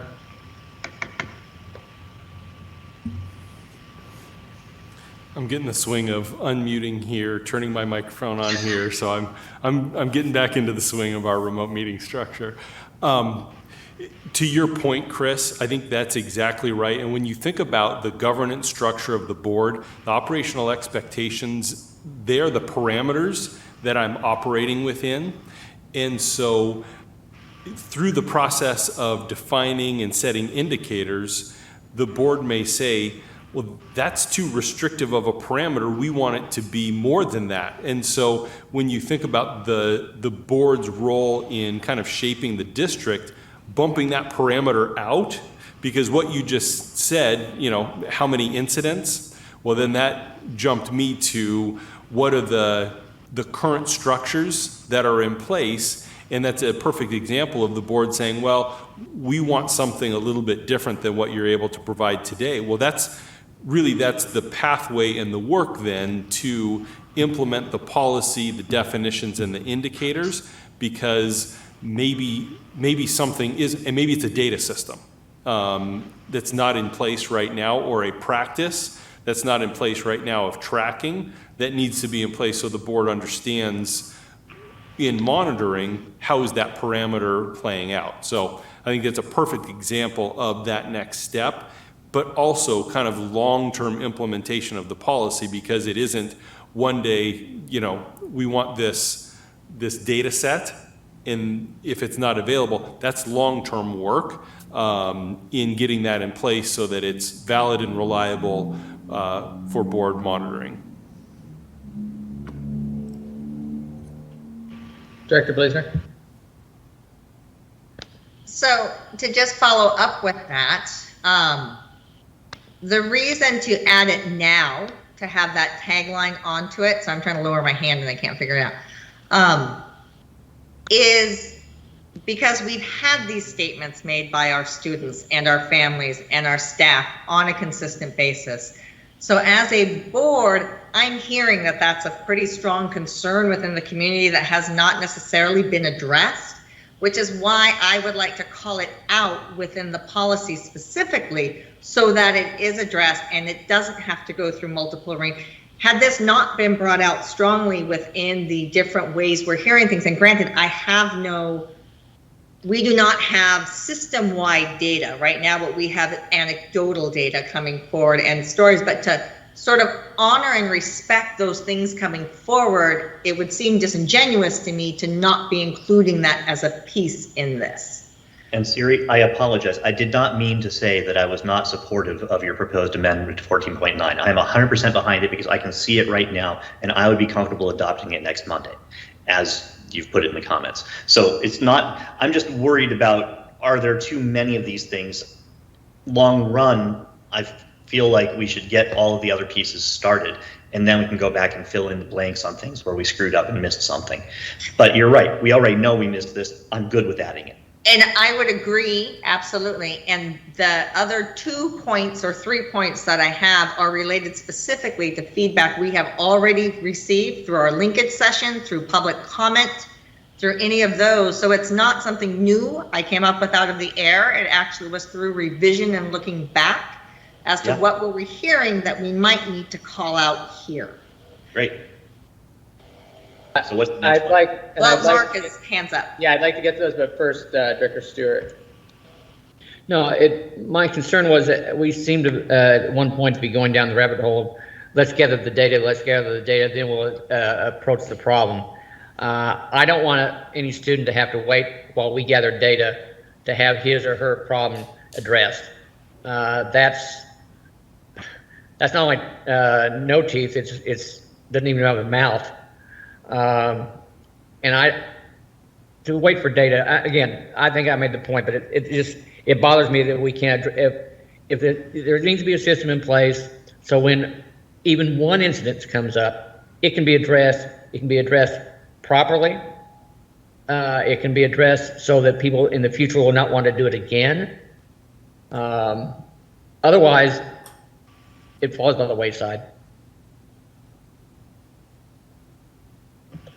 And to that, Mark, I wasn't proposing we wait for data. I agree that we need a way to address these incidents as they are reported, but our existing system needs some overhaul to make it better because we already know there are gaps in it. Right. So I didn't suggest that. I just don't want us to wait too long. Right. The data will help us then figure out what we haven't addressed, perhaps. Right. Okay. Okay, so two things. One, we sort of put a pin in the discussion of the directive to the superintendent a little bit ago. And before we get too far from that, I want to make sure that I want to make sure that everyone who has thoughts has had an opportunity to say them. And then two, I think Director Bleasner has proposed additional revisions to 14 point et ceteras. Do I basically have that right? Okay, so I had pasted in some proposed language before I talk, let's go to Director Sage and then just to recap, I had pasted in some proposed, I think I called it second revised directive to the superintendent. And I don't know where, I don't know that I heard from everyone as to where we're at. Let's do Dr. Holman and I'll do Director Sage. Yeah, I believe what I heard was agreement on your proposed directive with one change, and that is in the statement right before the 3 bullet points, substituting the word discriminatory for racist so that it reads eliminate discriminatory, inequitable, and biased systems, policies, and practices. And then the first bullet point is specific to racist systems, structures, and practices. Okay. Any dissent from anyone? I'm fine with that. Surprisingly strong thumbs up. Okay. Surprisingly strong? Come on. Director Sage, thanks for. So I'm going to commit to an action. Can I do that in a study session? My homework? Can I give myself homework? You can commit Okay. yourself to something, yeah. All right, I'm going to define or come up with definitions for equitable as far as opportunities and equitable outcomes, because I do think that needs to be defined so that we all are sure we're saying the same thing with the same intent. Are there any other terms here in the directive that people would like to see defined? So equitable is the critical one, but the other one that has come up today, discriminatory. I think we should explicitly say what we mean by discriminatory. Discrimination, anything along those lines. I will bring my research on those two words to the next board meeting. Okay. Thank you. Is that going to Chris, be, you want is to that going have to be, broaden that to include equal as opposed to equitable, so people don't try to confuse the two? No, I think actually I got rid of the equitable outcomes by making it explicit. Bullet point 4 is what I had translated equitable outcomes into. And the question was, are we comfortable with that? Want to make sure. And I thank you, Chris. Yeah, that's what I viewed you as doing with what is in bullet point 4 there. And if that's your definition of equitable outcomes, that's also my definition as well, or at least the approximation of it. So, sorry, Dr. Holman, you were starting to say something. are we going to include those definitions as part of the policy? I have my own opinion, but I'll let someone else go first. I would definitely make them a footnote in the policy. Would you like to work on it together, John? So, If you don't define it in the policy, then people will not know where you're coming from, and they won't know how to define their performance or their activities okay. or transgression. Eric, go for it. No is my answer. I don't think, well, okay, so then what, we define every word? I think if the issue is it's not precise enough, then we need to say the words a little bit differently. I think having a bunch of footnotes with dictionary definitions of every word is Sorry, I'm not Exhausting. saying dictionary definition. I was going with more the Humpty Dumpty approach of this is what I mean when I use that word. yeah. So this sounds like I might be getting too operational. Is that what you're thinking, John? I don't think so. I guess I don't know.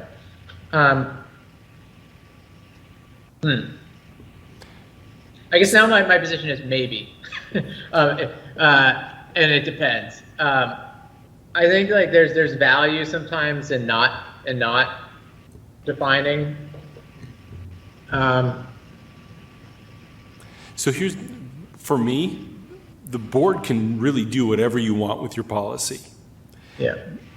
And so if the board wants to define terms, well, then I won't be defining those terms because I would adopt the definition that the board creates. And so that would just be work that the board is doing in defining. That would be atypical in the policy structure. But if the board believes that the definition of, and I would, if this is the proposal, I would recommend doing a very small set of definitions because I think it can help enhance kind of the understanding of the policy. I definitely understand that. But those would be terms then that I wouldn't be bringing back for definition because that work has already been done by the board. And I'm comfortable either way, to be honest with you.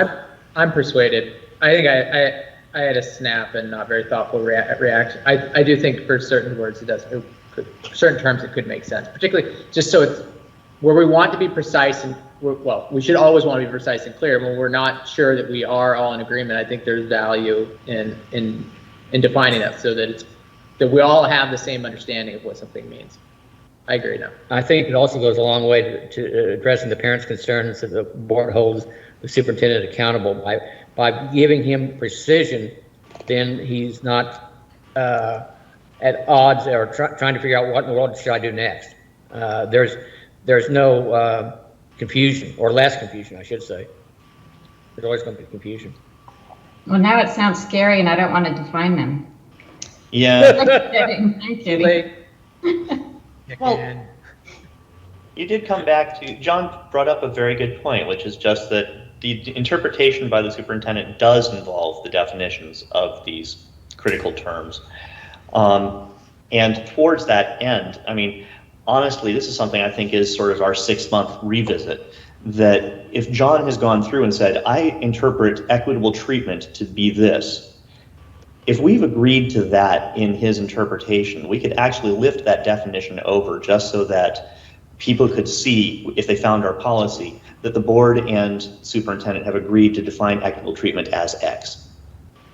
That is a typical next step. You adopt a policy, superintendent provides definitions, interpretations, and it's just we that usually it would wind up being one step removed. You'd have to go from OE 14 to whatever John's administrative policy was to see the definitions that we agreed upon. But this is again something where if we're going to move the preamble into a resolution, I think we could pull over really critical definitions that we've agreed on in the interpretation into our policies. If someone finds OE 14 at the bottom, it would have, and here are the definitions of these critical terms that the superintendent and board have agreed. You know, I don't think our parents really care too much about the operational hoops we have to go through. They want to know the actions. Yeah, this is true. Agreed. Okay, so let's move off of the directive of the superintendent, 'cause I think we're all okay with where we're at. Actually, let me see here. It's 6:15. We've been going out for 2 hours. Does anyone need a 5-minute break? May I ask how much longer we think we're going to go at it? 30 minutes? Don't think you're going to watch the Tonight Show. That seems reasonable, but I need a bio break. So Yeah. All right. Let's call it 2 minutes. With Okay, the great. hope that we'll be back in 5 minutes. I'll be So back. at 6:14, we'll be back at 6:17. Perfect. Run.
Okay. All right. Back on 6:19. Thanks, everyone. Okay. So moving to the specific policy statements now. I think the idea was we would bring, the idea was we would, if anyone had proposed revisions, we'd bring those forward tonight. So I know that Siri, I know that you do. So do you want to kick us off and then we'll go from there? We've already discussed 14.9. I think everyone was on board there. Siri, you're on mute as well. I see your mouth moving, but I can't hear you. Yeah, I will admit, you can at least hear me talk now without the mask on, so it's easier. However, the mute button on, it's the same thing. So, yeah, I know. So 14.8, I will put this in. Request to sort of expand, just again, it's an addendum at the end of it. And I can't copy for the life of me to paste. There we go. And it's adding to the diverse perspectives and the like, and trying to highlight that we really want to target perspectives that have been marginalized, underrepresented, or have faced barriers.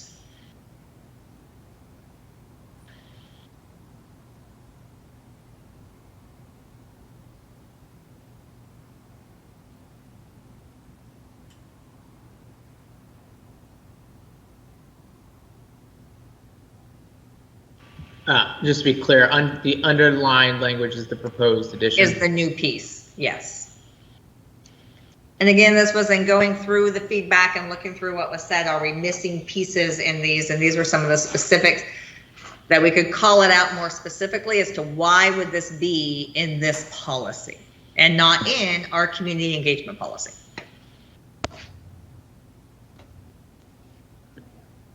Could we include between initiatives and decisions updates? Because I think that some of the, when we give updates, we're,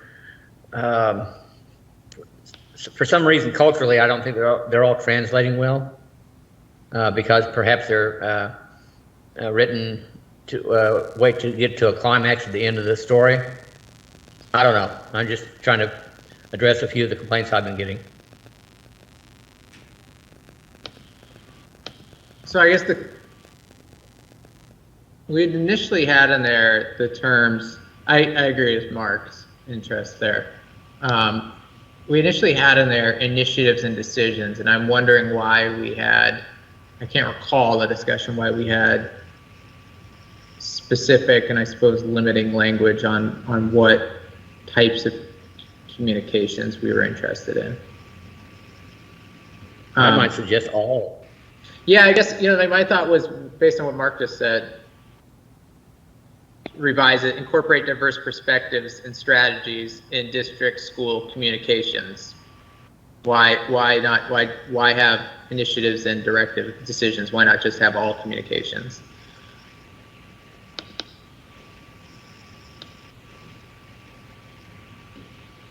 And I honestly can't recall this. Yeah, go ahead, Director Bleaser. Culturally relevant strategies. Yeah, that's what we seem to Okay. be missing. That works. Sarah, could you And now, paste it so like, yep, I just have to delete a few things. Hang on. okay, thank you. Culturally relevant or culturally sensitive? I think it needs to be culturally relevant. It has to be understandable to the person and their family.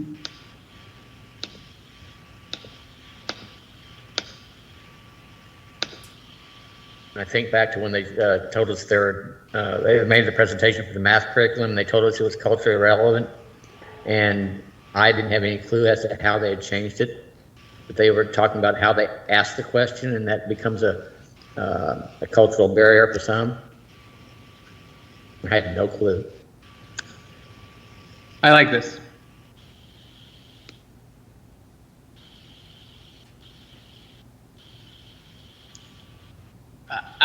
Maybe just one slight nit, but Oh, wait, especially perspective.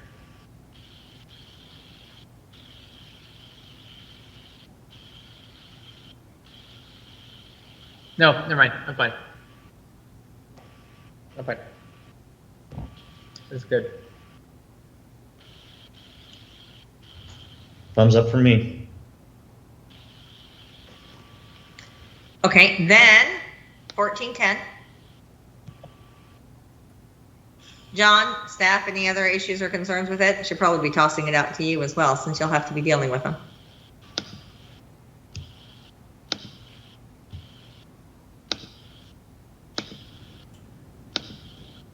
Not at this time. Like he's like Always. operating a spaceship. But he reserves the right to ask a question later. Siri, were you saying you had something to add to 1410? I did, and I just posted it. And so this was sort of trying to expand the concept of data. And I know that that could be in your definition, but at the same time, I thought it might be important to put in here from multiple sources, including academic performance, participation survey, focus group, to identify inequities and to develop and implement strategies towards eliminating those inequities. We were sort of missing the action point that should come from it. We don't just want to find them, we want to do something about it. So I agree. I just wonder, and I guess this is operational. In 14.8, it would include English language learners. In 14.10, if we're going to do all of this data, the surveying and focus groups and everything would also need to be in that culturally relevant language so that everyone can participate, and then strategies to ensure the opportunity to participate, such as childcare or whatever it is that's blocking someone from participating. I agree with all of that. Yeah, that's how I read it too. Yeah, the child care is important. I think back to when the special needs PTSA all of a sudden started offering child care during the meetings, and all of a sudden the attendance just blossomed because that was one of the barriers to them participating.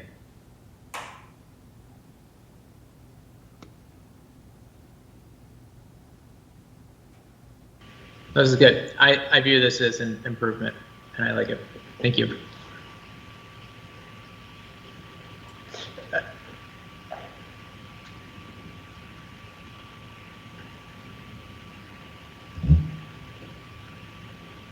You're You're muted, still on Sarah. mute.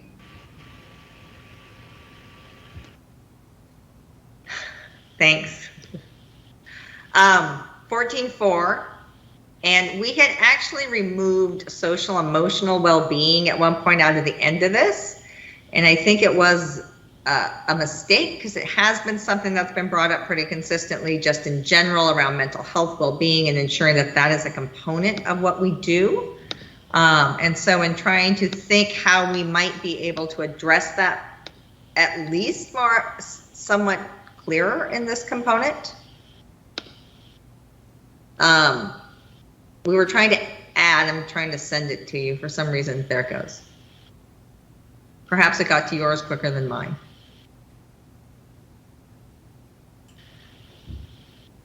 So you have ensure rigorous expectations for students and supports leading to student growth, success, and well-being.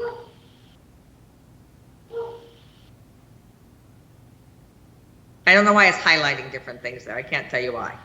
Oh, I know why. It's highlighted on the page.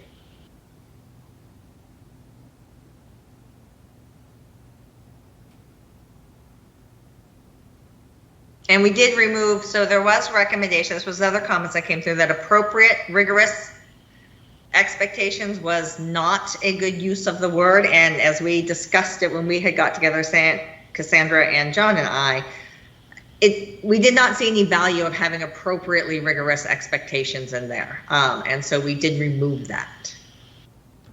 I think our goal is to have rigorous expectations for all our students and set a high bar. We've never tried to meet the bare minimum. And so to me, it reads easier this way. I see that. the clause currently becomes awkward when you get to and supports. Are the I agree. Does it say needed? supports? So I think we need the appropriate for supports. So like, But we don't- and needed supports and necessary supports and, I think appropriate's right.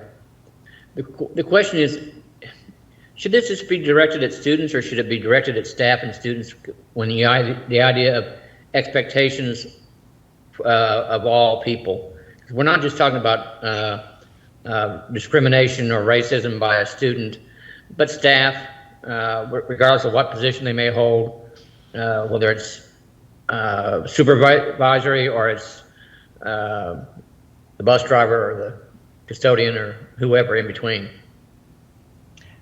So Mark, I hear where you're coming from, but to me, this particular one was more about making sure that our system doesn't just drop the bar on can't succeed. Oh, well, And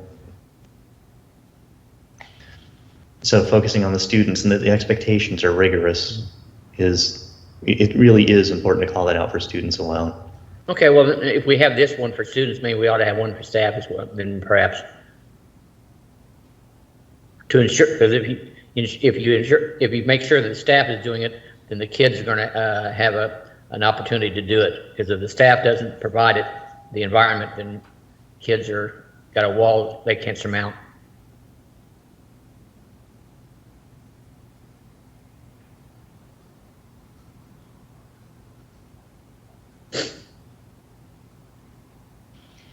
John, do you want to just talk?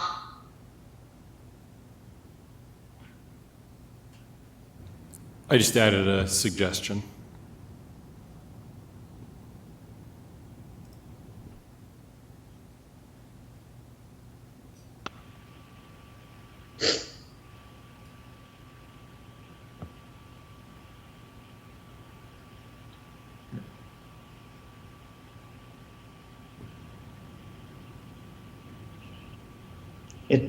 Yeah, I mean, that's essentially what we had. It's just in English now. It works. Just reads more smoothly. Yeah. I know it's very important that we address academic expectations and supports. I'm stuck on the idea that just academic. I mean, the idea that the environment that the student brings into a classroom, from the social or emotional aspect, we should expect the best behaviors too. And behavior really goes to the issue of discriminatory or the wrong language, so forth. I mean, kid can have a 4.0, but if he or she is causing problems for the rest of the classroom due to racist behavior, he or she is not living up to my expectations.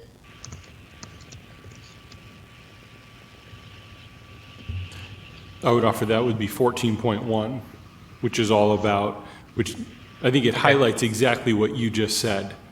Okay, let me go back up to 14.1 and look again. Yeah, and that one reads, ensure students have an anti-racist, inclusive, equitable, welcoming, and safe school and classroom environment. And that to me captures exact interest. Thank you. I agree. Thank you very much. And I'm fine with what we have. I mean, maybe, but unless anyone has better, wordsmithing edits, I'm comfortable with 14.4. Oh, Chris does. I like what you said, Chris. I'm concerned they're not only academic supports. It could be a multitude of supports depending on what is needed in which to meet those rigorous expectations. Right. Communication supports. Yeah, and provide necessary supports. Okay, so get rid of the second academic, but I like changing the verb. So you're ensuring expectations, but you're providing supports. Yeah, all right, yeah, that's even better.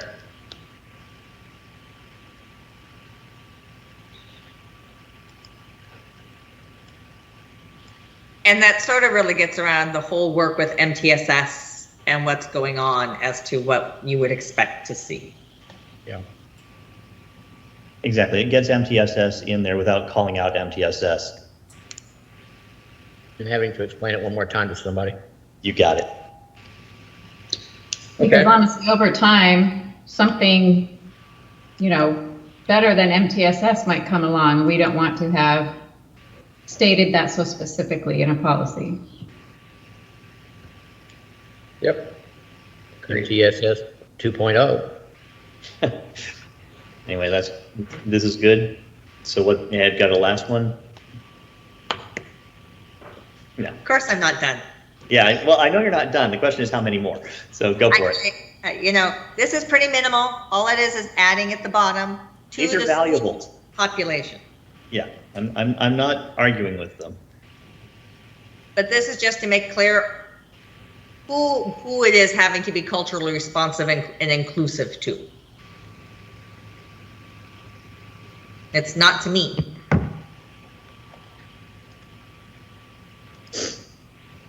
Works for me.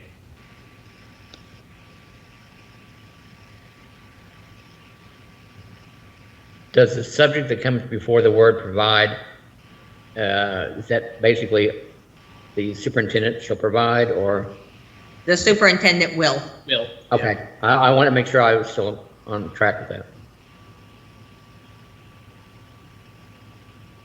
Yeah, this is good.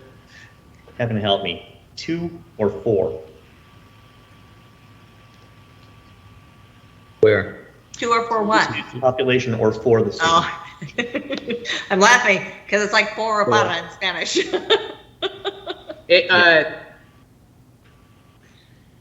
I will let grammar people do it. I'm not sure.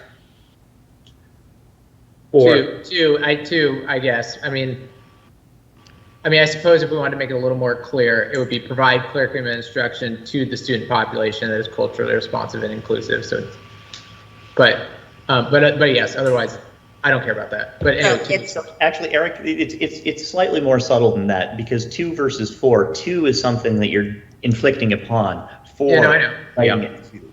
okay, I guess I just had my own assumption about what it was. Well, No, it's all right, but I viewed it as a 2. yeah. Do I need to define that? And I will. No, I honestly, this All is right. what I'm happy to be overruled, but I think Mark and I might agree on this one. Mark, what's yeah, your take? 4. Okay. Dr. more Holman, inclusive of the Your students. hand is Yeah. raised. You want to chime in on the 2 versus 4 debate? Well, I feel like Chris at this point. Mark made a good point. Sorry, Chris. That the opening is the superintendent will. I love teaching students. That was one of the greatest jobs I've ever had, was teaching 3rd and 4th graders. But I don't believe I'm going to be the one providing instruction, and so it's ensuring that curriculum and instruction that is provided to students is culturally responsive. So that's probably a lens we need to go through each of these, just so that it's accurate what Okay. we're saying the superintendent will and will not do. I think you ought to go from class to class each day. That actually would be a lot of fun.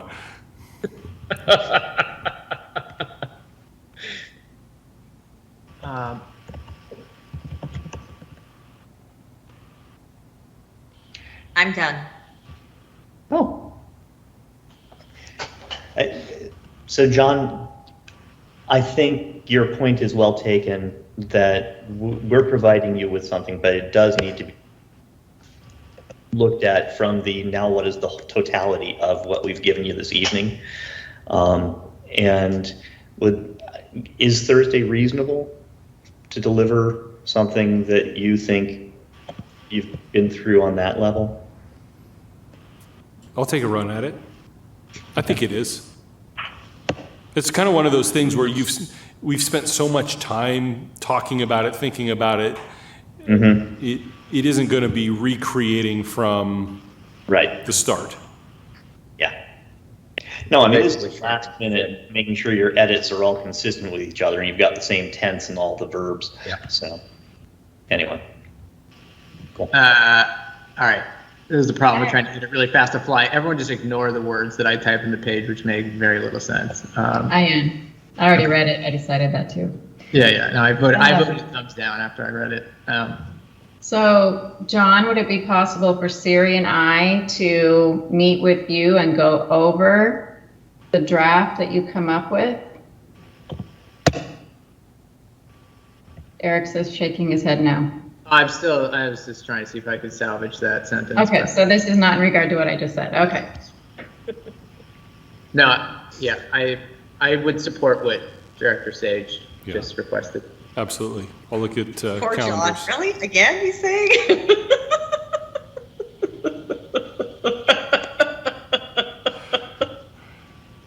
Thank you. Yeah, thank you.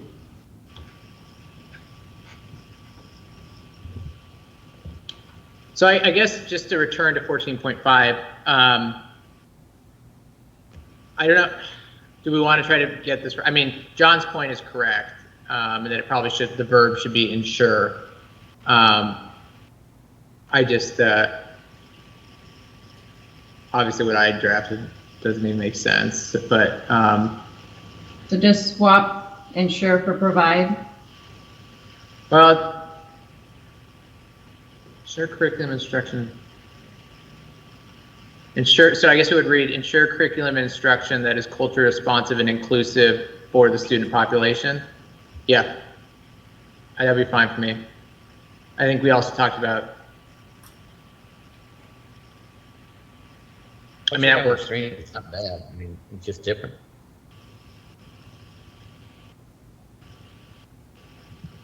It makes sense to ensure the curriculum since he isn't going to be teaching it.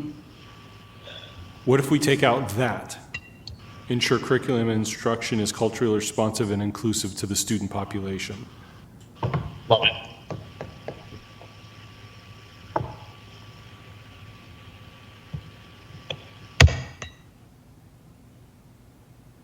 Not gonna ruin my day one way or the other. Siri, you didn't have any other, those, I mean, those are all great, and if you got more, let's kill them off, but if you don't, then great, thank you. I by far started with the most important and worked my way down. So, okay, so next steps. This will be on our agenda for adoption on Monday. What I would like to do is post the proposed policy as far in advance as possible again, so that if we still have problems, that our community can let us know well in advance of the meeting. Let's see here. Is that something? Can we get that? Can we get this posted by Thursday afternoon, evening? The superintendent's directive and the policies? Yeah. Absolutely. Yeah. Yeah. Okay. Do you think, do you need the kind of the proclamation piece to go hand in hand with it to explain kind of where part of the policy that has been there ultimately went? Yeah. I think you do. I think Otherwise, so. the parents are going to think we're trying to slide it by them. Yeah. We can't assume everyone's watched this meeting. Nope. So I do think so. You don't want to sleep between now and then, did you? Well, and if it's Friday, if it's Friday, it's Friday. But I think it was helpful that we posted it, that we had this available for review so far, well in advance of our meeting last time. I think that really, Right. I think it made feedback, meaningful feedback possible in advance of the meeting. I think it made a big difference for me to be able to have And that. historically, we are notorious for sending things out at the end of the day on Friday, when everybody's thinking weekend and they're not thinking about school. So I think the earlier the better. Okay. Okay. Anything else that we need to tackle tonight? I think, Dr. Holm, I think we covered the agenda items, or the sub-agenda items on the one agenda item. Yes, we did. Okay. Let's see here. All right, so just for those who are still tuning in. A reminder that our next board meeting is on Monday, September 13. The study session begins at 4 p.m. Remotely, and then the business meeting itself is at 7 p.m., also being held through Teams and broadcast on our website. The equity policy is not on the agenda for the study session. There's other work. It's on the agenda for the business meeting, though there is other interesting things on the study session for those who want to tune in and view it. Okay, and then there's just a reminder that going forward, we will be, until conditions change, be continuing to hold our meetings remotely. Any other Eric? questions or comments from the board? Yes. Eric, you'd mentioned having a Sunday study session. Is that still relevant, or is that now off the books? You know, I don't put a Just pin in asking. that. I think that Okay. if we think we need one, we can do it. But I don't want to just schedule a meeting for the sake of scheduling meetings until we actually need No, one. I just didn't want to make sure that we had the 24-hour notice thing up, you know? Yeah. Yes. Concur. And more than that, I think, given that it would probably be on Sunday, I think we should. Well- If we're going to do it, I think we should have it noticed as well in advance, like Thursday Right. or Friday morning. Okay. Any other questions or comments from the board? Great. Thanks, everyone. Dr. Holman, are you flying solo there at the building right now? I think some of cabinet are still in their office, yes. Okay. Thanks for going in. Thank you all. Yeah, okay, there are no other agenda items. The September 7, 2021 study session is now adjourned. Thank you. Good Thank night. you.